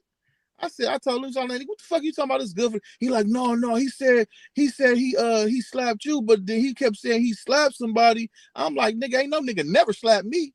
So when I take off on a nigga the second time, the nigga get on top of me. He's swinging, trying to headbutt me, doing all this shit. I'm thinking like, nigga, we just squabbling up the whole time. They're trying to embarrass me, as you would say. You get what I'm saying? And I think that was why they recorded it. Who you think gave the go on that? Oh yeah, for sure. CS2 back. CS2 back for sure was behind that bullshit, bro. For sure, he was behind that bullshit. Because Luce Coochie was saying he don't mess with CS2 back. He don't mess with rats. Yeah, I asked the nigga, bro. I questioned. I said, hey, look, check this out, Luce. Before I even fuck with you, Jayo, this is what I tell a nigga. I said, hey, let me know now, like, what's your get down? I said, bro, I don't fuck with rats, and I don't fuck with niggas who empathize and sympathize for the niggas, homie. I'm off a whole different politic. So if that's what you want, I ain't fucking with you. Like, nigga, I don't fuck with no rats. I don't fuck with no Wack. Look at my video. I'm dissing Wack. Yeah, didn't he have? That's what I was about to say. Didn't that weird nigga have a song dissing him? Yeah, but that was the play. You feel me? That was the play. You know what I'm saying? I didn't know. I'm casually thinking like a enemy of my enemy is a friend to me. So I thought. You know what I'm saying? And but my thing was, at the end of the day, I got up out of there where I got up out of there, and them niggas been hitting me up. Oh, nigga, you got beat up and this and this and that. I'm like, bro, check this out. Any nigga that ever called me out for a fade, I ain't never turned no fade down. Win, lose, or draw. But the fact that these niggas did the goofy shit, I'm like, oh, now I'm understanding these niggas wanted to do that to try to quote unquote embarrass me, thinking like I'm gonna turn the fade down and I'm a butt. Like, nigga, you got me fucked all the way up, nigga. On the real. Like, I seen that nigga stage that fight or the stage that like he was getting robbed or some bullshit. Yeah. All over the place. Nigga, I stopped fucking with my own homies because they fuck with niggas like this, bro. Real shit. Like this nigga CS2 back is saying like, I talked to the park villagers. First off, I'm gonna keep it 100 with you. He probably did though. Yeah. But he talked to the ones that are. He's talking to niggas that is condoning snitching and lying on innocent people. I got a homie right now named Freddie Sanders that's locked up, Bullet. You feel me? And the nigga's innocent. And that's because niggas lied on him. And these the type of niggas CS2 back aligned himself with the family that put my homie in jail that's from the same community. You get what I'm saying? Exactly. So, and they paying niggas promising niggas dreams, bringing niggas on stage to hold plaques and do goofy shit, all to uplift this family that did foul, that don't want to do right. You get what I'm saying? Like, and it's sad, and I'm glad it's still rappers alive like yourself, Do Sims, and the whole plethora of the Damu Kiwe conversation team that don't condone this type of fuckery, my nigga. Like a motherfucker. We gotta make some music together too, man. You nigga, hey, send a location, I'm pulling up. Yes, sir. We gotta make some music. Hey, Jayo, there's a he really is the Kiwe pop star. So first he does great R&B, right? And so he's great with melodies, he's great at creating choruses, hooks and chorus stints. He come with bridges, all kind of different stuff. And he's so versatile. He like a Ty Dolla $ign meet Nate Dogg, right? Everything. And let's get it in, dudes. Let's make some shit, man. We gonna put it together, man. We No definitely. I'm talking about ASAP. Too. I'm gonna do a song with him too. He finna send me. Oh yeah, this is very iconic. We locked in. We gonna make that. We gonna make that happen and really get to sit down and talk about business. Because somebody had asked, like, how am I so knowledgeable about the business? I went to school for business. You know, I did a lot of jail time. I ended up going to El Camino Community College and Victor Valley, majoring in business. I read Donald Passman, Everything You Need to Know About the Music Industry. Even his revised version where he breaks down how to get your Dart monies. And then shout out Jazzy Management. You know, shout out to Jazzy. What's up, Jazzy? He telling me talking and shit. He said he listening right now and shit. Oh man, salute, big bro. Salute, man. Salute. Yeah, that's Jazzy know right Posey there. too. He was at the funeral at Posey funeral from 6-0. Jazzy know Posey too. You know what I mean? Everybody knows Jazzy, but everybody don't know Jazzy. You feel me? Yep. You know, but he was actually at the Kings of the West concert too. I seen him up there. Oh, he was up there? Yeah. Oh, Jazzy be doing his thing, man. He gonna position himself to win every time. Believe that. Hey man, we had a great night too, man. He was in the building. But what he really taught me was, as it was going on, practical application and making sure that your ASCAP is you registered with ASCAP and BMI. I've been registered since 2003. Yeah. But then it was properly registering your intellectual property with the Copyright Office and why. Then it was ISRC UPC digitally embedded with a fingerprint to collect it on the internet wherever it goes, and that go back to BDS, which is now Illuminate, right? They was bought up by Illuminate. MLC, right? So you're collecting your mechanical royalties. They used to have Harry Fox doing it, but now it's really MLC. And then you getting your performance, you getting your mechanicals. He really just taught me the importance of that, because so many artists last year was $471 million went unclaimed because people don't properly register their music, or they have registered it. And so now this money goes unclaimed. It used to be 5 years you could claim your black box monies as long as you did it within that period. But they want to keep that money. So what they did, they changed the law to where now you only got 2 years. So just because you getting booked because you got a song on the radio or you popping and you getting booked, there's still a lot of other money that you missing. Every show that you do is supposed to be registered with your PRO, ASCAP, BMI or CSAT. You supposed to get paid not just that dough fee. You might charge $5,500, right? No doubt. You get that, you good. Okay, they had bottles for me, VIP. I got $5,500. Nah, you need to get on your ASCAP. I don't care if it's a damn cafe bar, right? Exactly. And registered it with ASCAP because that's going to add increased value to your intellectual property over the time. Let me ask you this, Jazzy. I think what you gonna do drop in 98, 99? 98. 98. So you saying that's about 26 years, right? Yeah. After 25 years, you're qualified to re-own the masters. You know, we might want to look into that because if you got that, the best of album and all of that, you already got projects coming out. When? Let us know what you got coming up, man. My new album, and it's crazy that a nigga said he slapped me, so that was perfect promo because my new album is called Get Your Feet Whooped. You know what I mean? And it's basically a term that I got from the penitentiary when I was in there, like, I got his feet whooped. You know what I'm saying? Niggas get their ass beat. You know what I mean? So that's the new album. Is basically, you know, tell a nigga, let's squabble up. Nigga, get your feet whooped. You know what I'm saying? And the whole terminology is every song on that motherfucker gonna be knocking. I'm gonna make sure that it's gonna be a motherfucker where you can play it all the way through. And I'm gonna make sure that, you know what I'm saying? So basically, it's talking about how lyrical a nigga is, and I ain't playing on that mic. And I'm gonna pick the right tracks and everything. What I'm about to do is listen to everybody's shit. I already got a lot of songs for it put up, but I'm gonna listen to everybody's shit before I finish it, and I'm gonna go in. You know what I'm saying? What producers already sent you beats?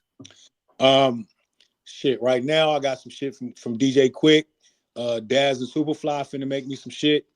I got shit from EA Ski. You know what I'm saying? I got some shit from Focus over there with Dr. Dre. You know what I'm saying? And them joints. You know what I mean? So it's going down. Well, tell me this, right? Yeah. What is it going to take for the West Coast to unite? Obviously, it starts with eliminating the voice that the public is giving to these people who obviously, in your case, don't even got no ties to you, right? Never met you, any of this thing. Once we get past that, how does the West look moving forward and Jayo Felony's position in that? Man, the West is back, man. We all together, especially everybody that got talent. We all together. You know what I'm saying? It ain't no separation. It ain't no, oh, he from here and I'm from there bullshit. It's like we pushing the line. And I seen at that show that everybody was on some positive shit and happy to be a part of something positive. It went great. It was a sold out show. And even Snoop wasn't tripping. This nigga Snoop, I thought he was gonna headline. This nigga went on at 9 o'clock. You know what I'm saying? And got the fuck out the way. You know what I mean? So it was a great night, bro. And now I think the next stop that we're going to is Arizona. So we got the Kings of the West tour. And outside of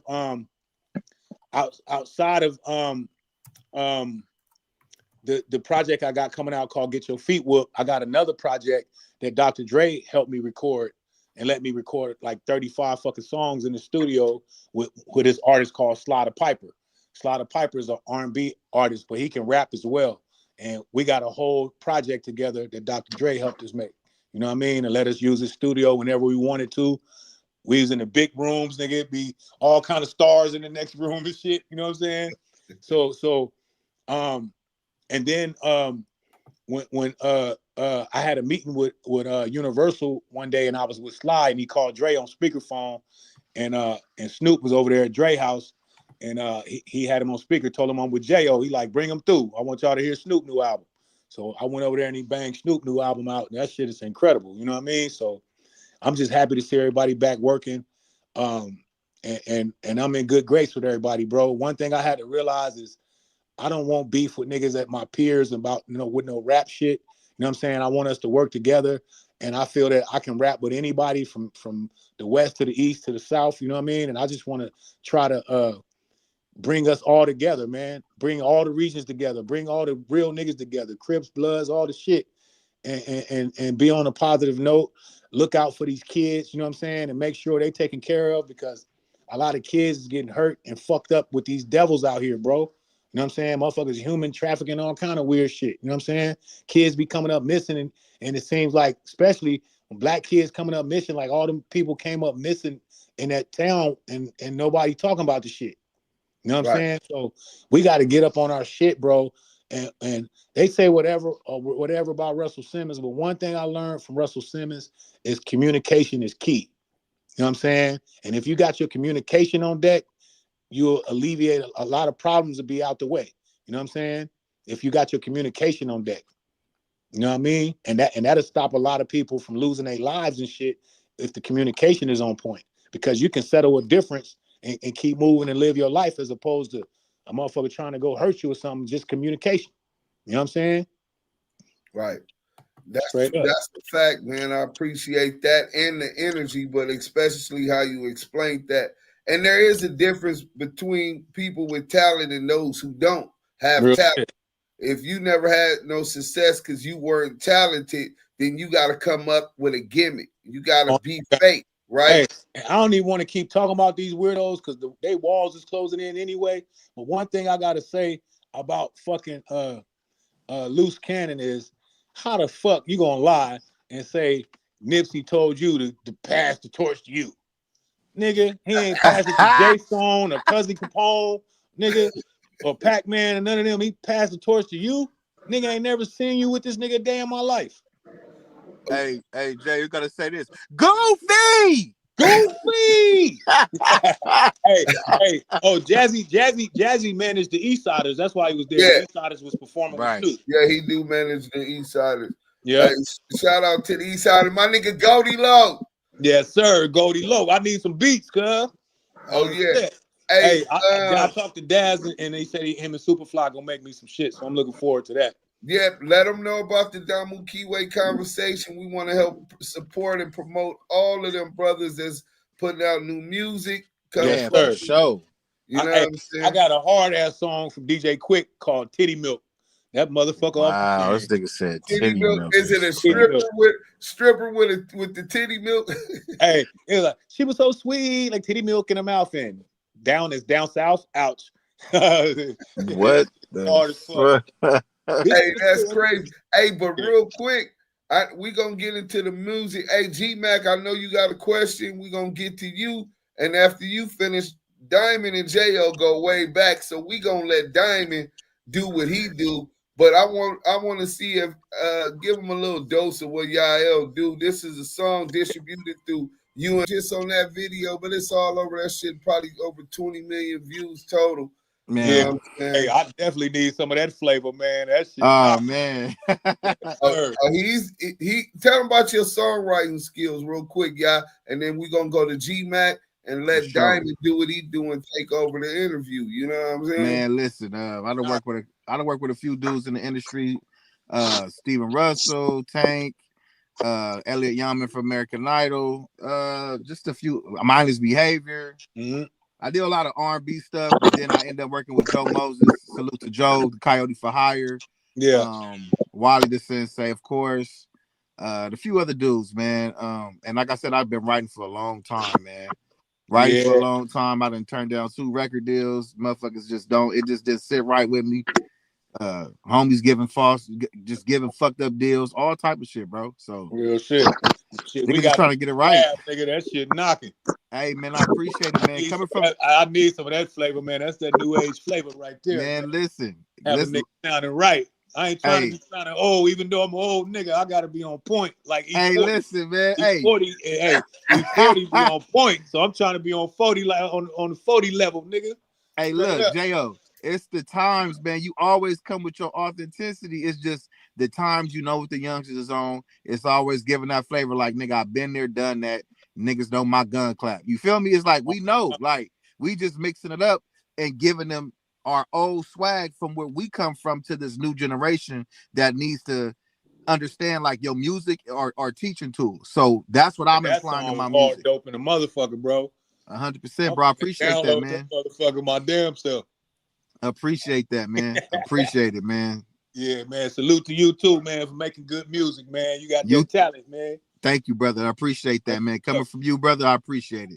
Hell yeah, I definitely want to work, man. You gotta get on this new Get Your Feet Whooped album. I got a part 1 and a part 2 coming out. Hey, man, say less.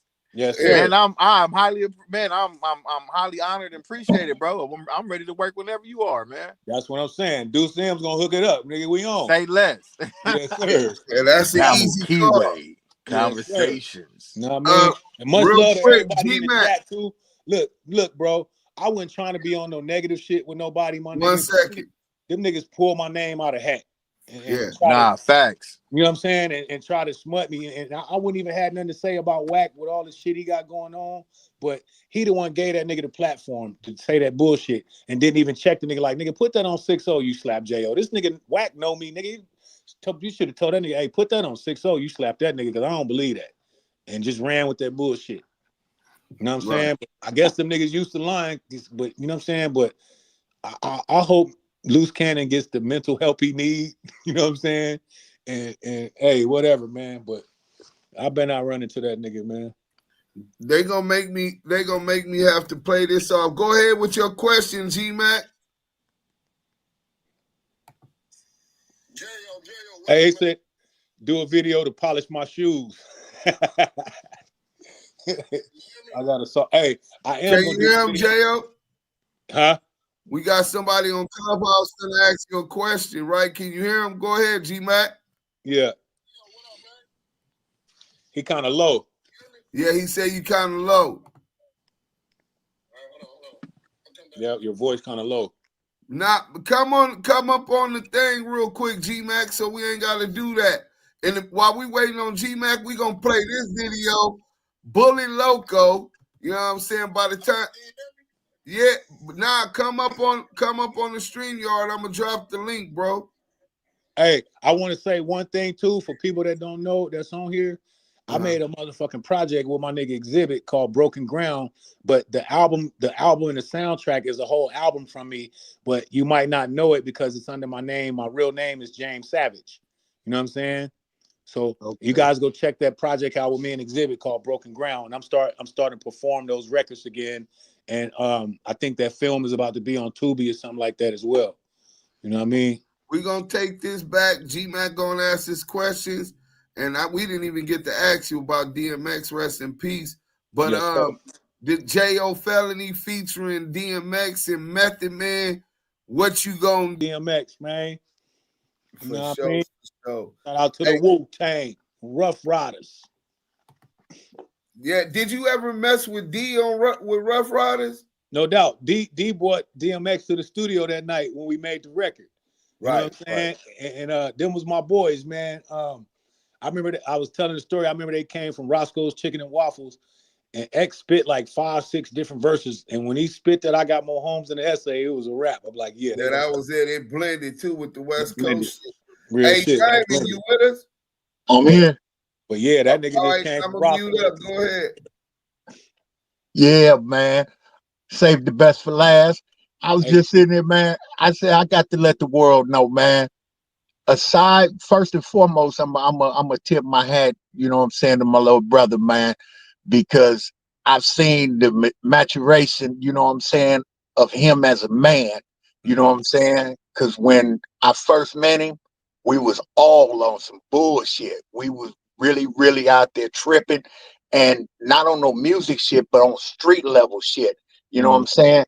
And I know this nigga, man, like, you know what I'm saying, like, really know, you know what I'm saying? This is like a little brother to a nigga, you know what I'm saying? And I have never seen this nigga run, turn one down, or anything. And we done had him in some heated situations where shit was thick as a motherfucker. And he was always a dude that stood tall and was there. You know what I'm saying? He gonna show up. You know what I'm saying? And it's just amazing and appalling that they would try to get on, you know what I'm saying, this internet shit, and the same shit they did with draws, they sit here and try to attack this man's character. You know what I'm saying? The only thing is, and I understand where Big Bro be, Big bro, he don't do the internet. He like, man, fuck that. You know what I'm saying? I'm not in it. I'm not into the internet thing and jumping on, you know what I'm saying, and being out there like that. But you know what I'm saying? I love that bullet that jumped up here, you know what I'm saying, and voice, you know what I'm saying, his real feelings and let them know, nigga, you playing with the wrong one, nigga.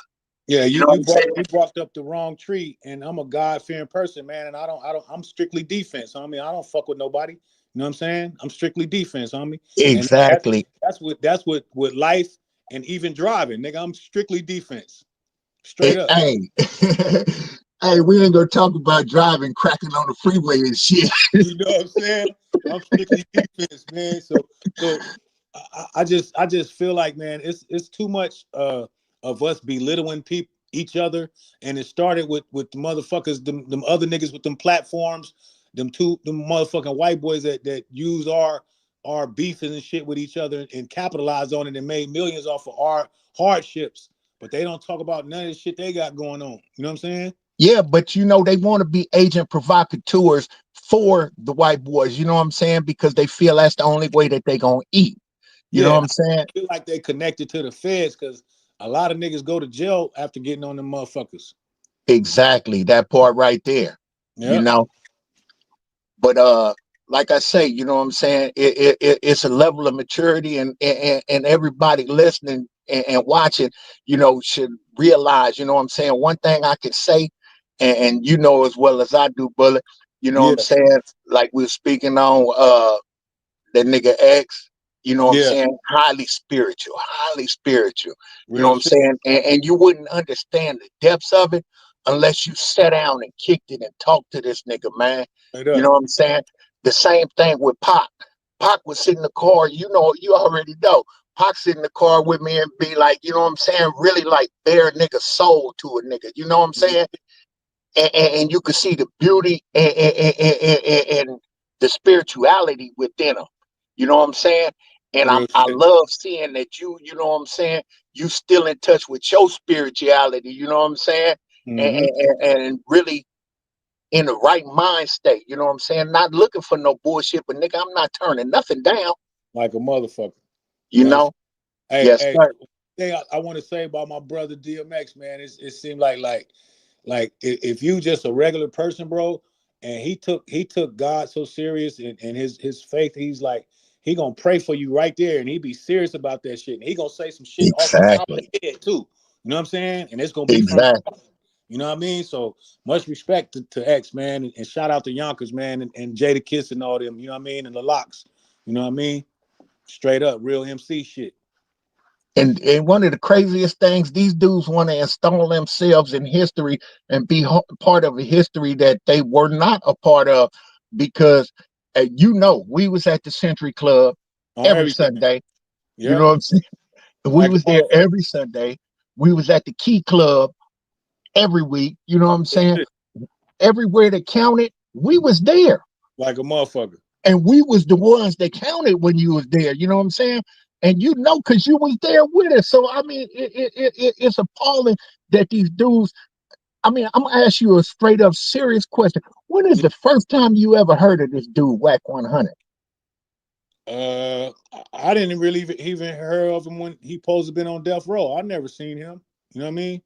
I never had no interactions with him. And I don't even want to keep talking about the weirdo, but I just want to say this one last thing about it, right?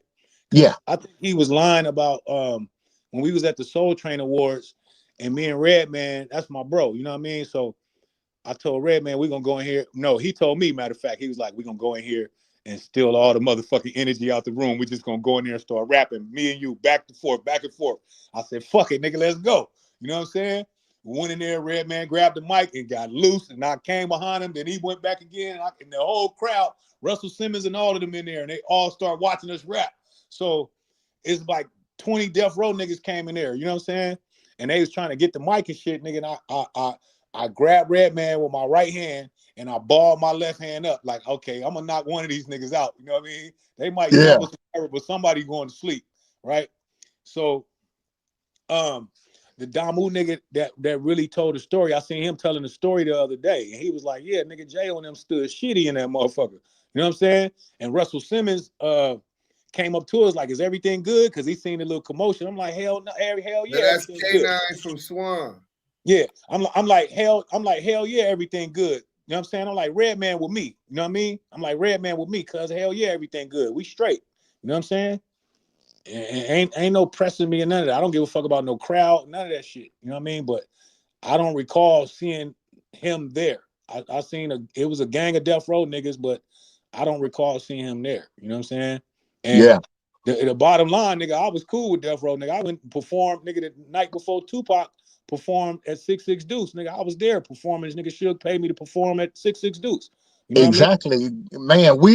We was at. In fact, the first time I heard the what you go when you first told me about what you gonna do, you know what I'm saying? That was that night we was at the Death Row party, and Like we a went to the store.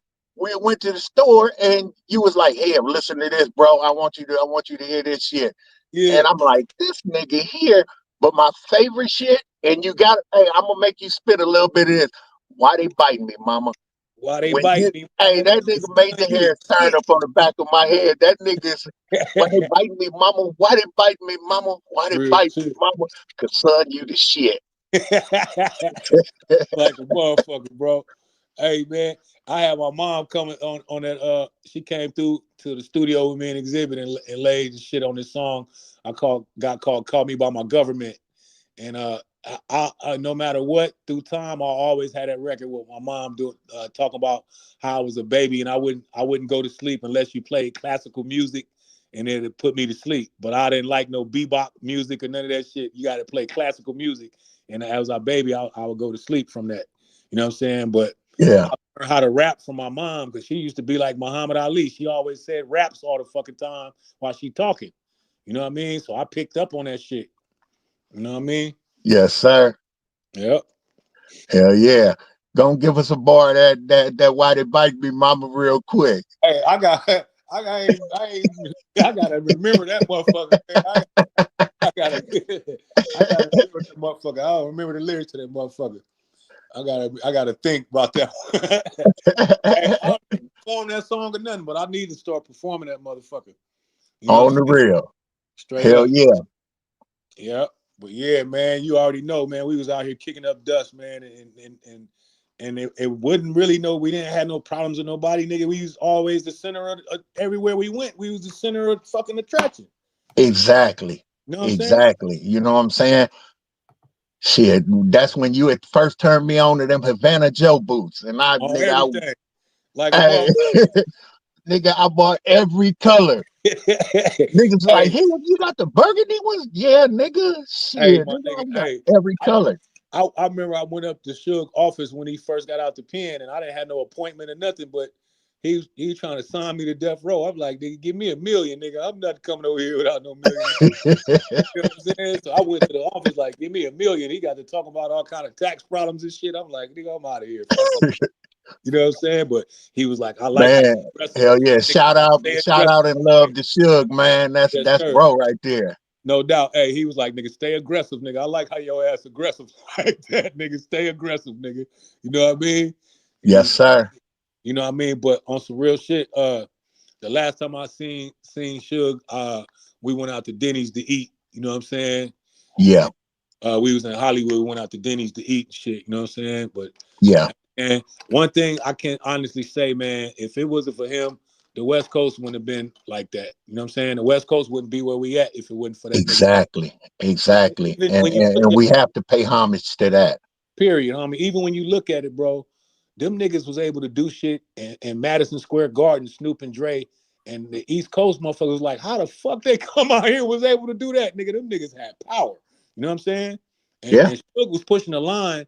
And when you look at it, motherfucking Jodeci and Mary J. Blige, they was Puffy's people. Yeah. But he was fucking them over. So Suge had to get their contracts and they publishing this shit straight. So them niggas end up coming to sing with Tupac, and Mary J. Blige end up making shit with Dr. Dre. You know what I mean? Come on, man. Hey, that's because from that bullshit. Exactly. That's when Pac had a nigga take him up there to Mondrian to go and holler at her. On everything. You know what I mean? I Yes, remember sir. me and Redman went to Faith's room one time. She fresh out the shower, had her robe on. Hey, this nigga Redman went. She had a big ass bag of weed, man. Redman, like, here, Jayo, take this, put this in your pocket. I'm like, cuz he was taking the bitch shit. He like, nigga, take this shit. Hey, dudes. Hey, the funniest shit though, That's my I'm gonna brother, tell man. you. That nigga burnt When out. this Shout out when to this Red. nigga here, when Method Man would come to LA, he would call this nigga here to come get him up at the Nico. He always stayed at the Nico. Straight up. Come, Hey, I remember come get him. one time I was in a bucket, me and Trey niece, Serena. We was Yeah. in a bucket. We was in a bucket one time, and that motherfucker ran out of gas on Sunset Boulevard, right? And so me and her walking to the gas station. Nigga, this nigga Redman pulled up. Jayo, get your motherfucking slow ass in the car. I said, hell nah. That nigga took us to the gas station, got us some gas, and made sure we was good. You know what I'm saying? Hey, and one time, I was getting out the county jail in LA, and when I got out the county jail, nigga, I was finna catch the bus to Def Jam on Sunset, and that nigga Bo Rock from the Dove Shack was right there. That nigga took me to Def Jam. Hey, get your ass in the car, nigga. Took me to Def Jam, you know what I mean? So you never know who you'll see on the street, man, but it's good to have a good energy, bro, and be connected with people and resonate a good energy, because when you move like that, 9 times out of 10, your karma's gonna be right. You know what I'm saying? And you're not gonna get no bad shit's gonna happen to you or nothing. As long as you keep your karma right and put God first. And when people try to do harm to you, let the fucking universe handle it. And God is gonna handle them. Exactly. He's gonna take care of them way more than he's gonna take care of them way more than any dirt that you can do to them. Man, hey, I'm sitting there laughing, thinking about, boy, when you pick that nigga up, we following him, we following Jayo, we go across the street to the Fat Burger right there on La Cienega. Him and this nigga Memphis sitting in here, you can't even see these niggas smoking so much motherfucking weed. Like a motherfucker. Look like some shit out of TV show, man. We used to be at that hotel across the street. Remember the Hotel Nico? Across the street from Fat Burger.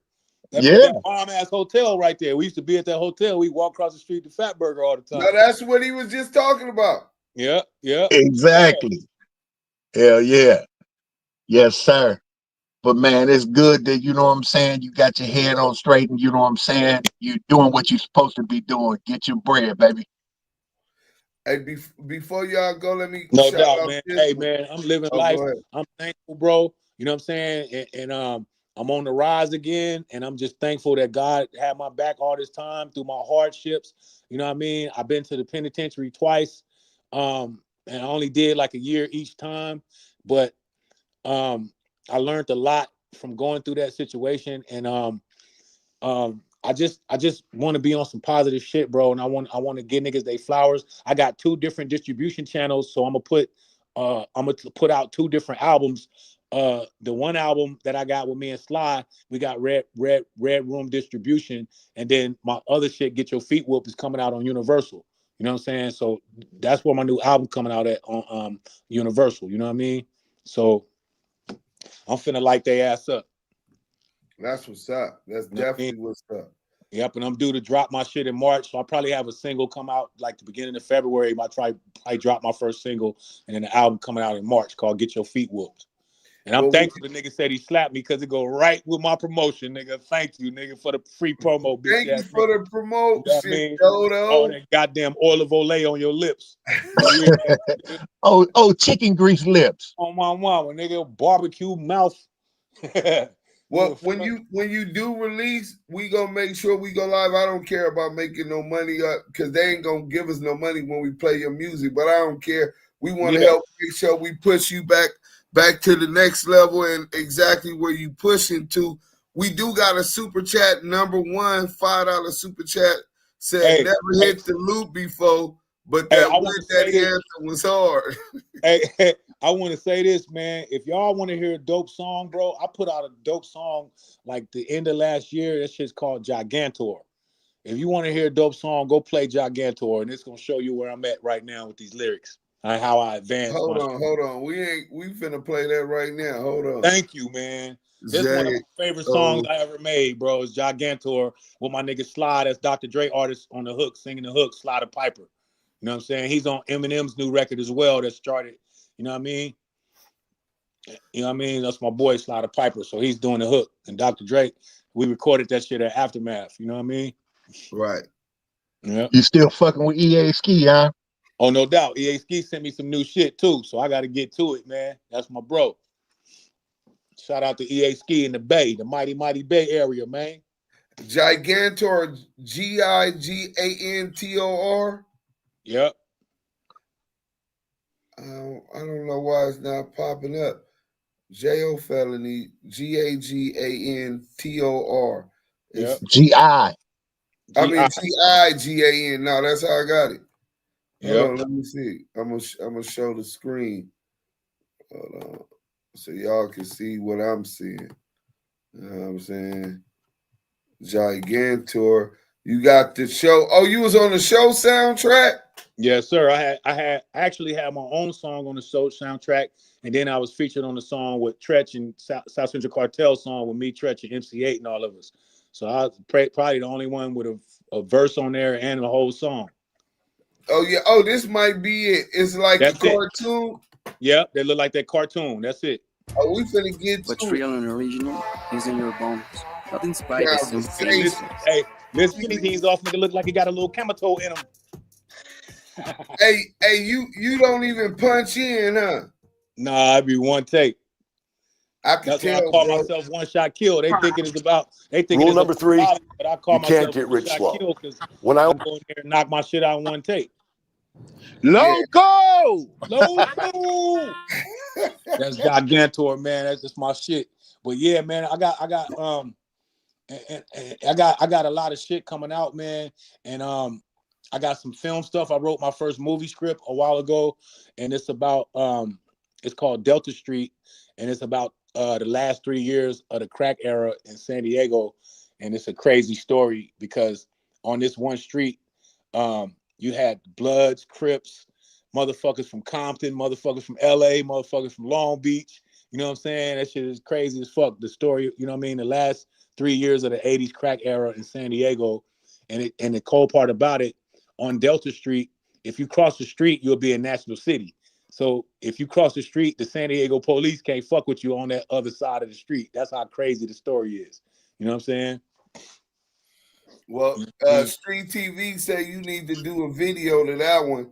That Oh, no needs doubt. visuals. You know what I'm Yes, saying? sir. Video. Hey, I'm gonna link you up with Conclusion. Yes, the sir. boy that do the thing, and yeah, y'all just gonna have to set a time and get that knocked out. That shit is dope as hell.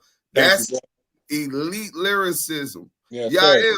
anything before we let Jayo go? I say, nah. Wait, he ain't ready to go. Hey, I gave a shout out to the Locks on that motherfucker. I said, nah. I ain't never wore Crocs, but I better had every mixtape from the Locks. Huh? No, I mean MC shit, man. I respect MCs and I love rapping. You know what I'm saying, and giving it up for these niggas that really got vocals, really got skills, and out here with their talent, pushing their line and taking care of their families, man. That's what it's about. And let's stop all this backbiting and black on black bullshit on the internet, bro. That shit is disgusting, homie. Fact. Straight up. Fact. Hey, they say you was hella gassing. Oh, no doubt. Town business. No doubt. Thank you, man. I'm glad you guys like that record. Appreciate that. That's one of my favorite records I ever made. I ain't gonna lie, man. Gigantor is my baby right there. You know what I mean? Yeah, the flow cadence, everything, how you stacked your bars, that shit was hard as hell, bro. Lyrically, that's elite lyricism. Yeah, you want to take us out? We want to thank Jayo for coming. Let's go. Man, listen, we had a hot topic with one of the dopest lyricists that we've been. You going in and out? Hey, somebody just said I need to do a track with Brother Lynch. I sent Brother Lynch. He sent me a beat, and I sent him back to rap. You know what I mean? And that motherfucker off the chain. Shout out. You already heard it? Nope, it ain't came out yet. Okay. Shout out to Brother Lynch, but I was on that motherfucker talking about I was talking about how if you hurt a kid and you come to the county jail, nigga, we gonna tear your head off. You know what I'm saying? Right. Straight up. You know what I mean? I was like, after the Laker game go off, this nigga's in trouble. You know what I'm saying? And I said some shit like I cut this nigga face up, slice. But the local quick to poke that shit. But it's hard as fuck. I can't wait till y'all hear that shit. But I definitely sent Brother Lynch some new verses of the project. My bad, y'all. I'm here. Hey, what's up? You back? Oh yeah. So real quick, man. Again, we had a dope, hot live, man, with some hot topics, and one of the dopest lyricists coming out of San Diego. We had Jayo Felony, also known as Bullet Loco. Man, listen. Yeah. To everybody on Clubhouse, we appreciate y'all for tapping in and supporting the live, supporting our guests.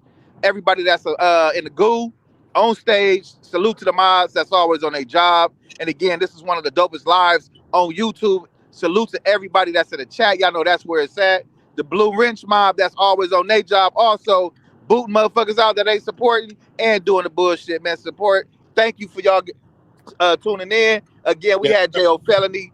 Y'all was live with Do Sims the Don and Y'all L the Kiwe pop star with our special guest, Jayo Felony and Diamond. Hey, listen, what up? Hey, one of the dopest lives on YouTube, hottest rooms on Clubhouse. Hey, this has been another edition of Damu Kiwe Conversations. Hey, shout out to my boy Mitchy Slick too. I see he was on here before. You know what I'm saying? Yeah. We finna do some new shit, some new music for Dago. You know what I mean? Great You look. know what I mean? Straight up. That's gonna be a great look, man. Yeah, two legends up out of SD. Let's make that happen. Hey, yes, sir. West Coast, man, Bullet Loco, man. It was an honor. We locked in, bro. Whatever we do to help support that energy. We in the studio, nigga. You ain't going to. Hey, we on, man. You gotta give me some of that motherfucking heat y'all just played, man. I need some of that on my project, man. We got it, and we gonna let you hear some. Matter of fact, I'm gonna tap in. Let me eat my dinner. Salute to everybody that supported on Clubhouse. Salute to the Blue Wrench mob, the mobs that's in YouTube. Y'all had a hard job today because it was a lot of traffic. Salute. Yeah. Crip Hop is alive. Jayo Felony, man. You'll be back as soon as you get ready to drop that album. We gonna make sure we do a public hearing for everybody to get an exclusive hearing on the internet, so they could go market and promote that and help you get where you trying to go, bro. Oh my mama, much love to the Pacoima Pyrus too, nigga. Them real niggas too, nigga. On the nigga head, nigga. That fucking ain't nobody playing out here. oh yeah, Dad. Yo. Yeah, what up? Check your inbox on Facebook. I'm gonna tap in with you too, Bullet. Oh, all no right. doubt. I sent you make sure I tap in, baby, bro. We need to get us some of them tracks, man, and go up, man. Make us some dope shit. Hey, Diamond, did I send you the number, bro? LQ guy say he got it. He in the air right now though, but yeah, you can send it. All right, I'm gonna do that in case y'all gonna holler right now.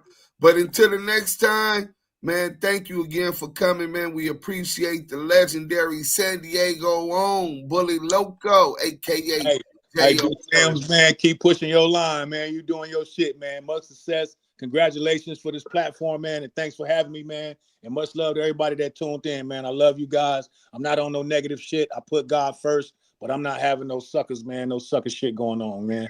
God bless y'all, and let's keep it 100. Take care of y'all families and stay out the way of the bullshit.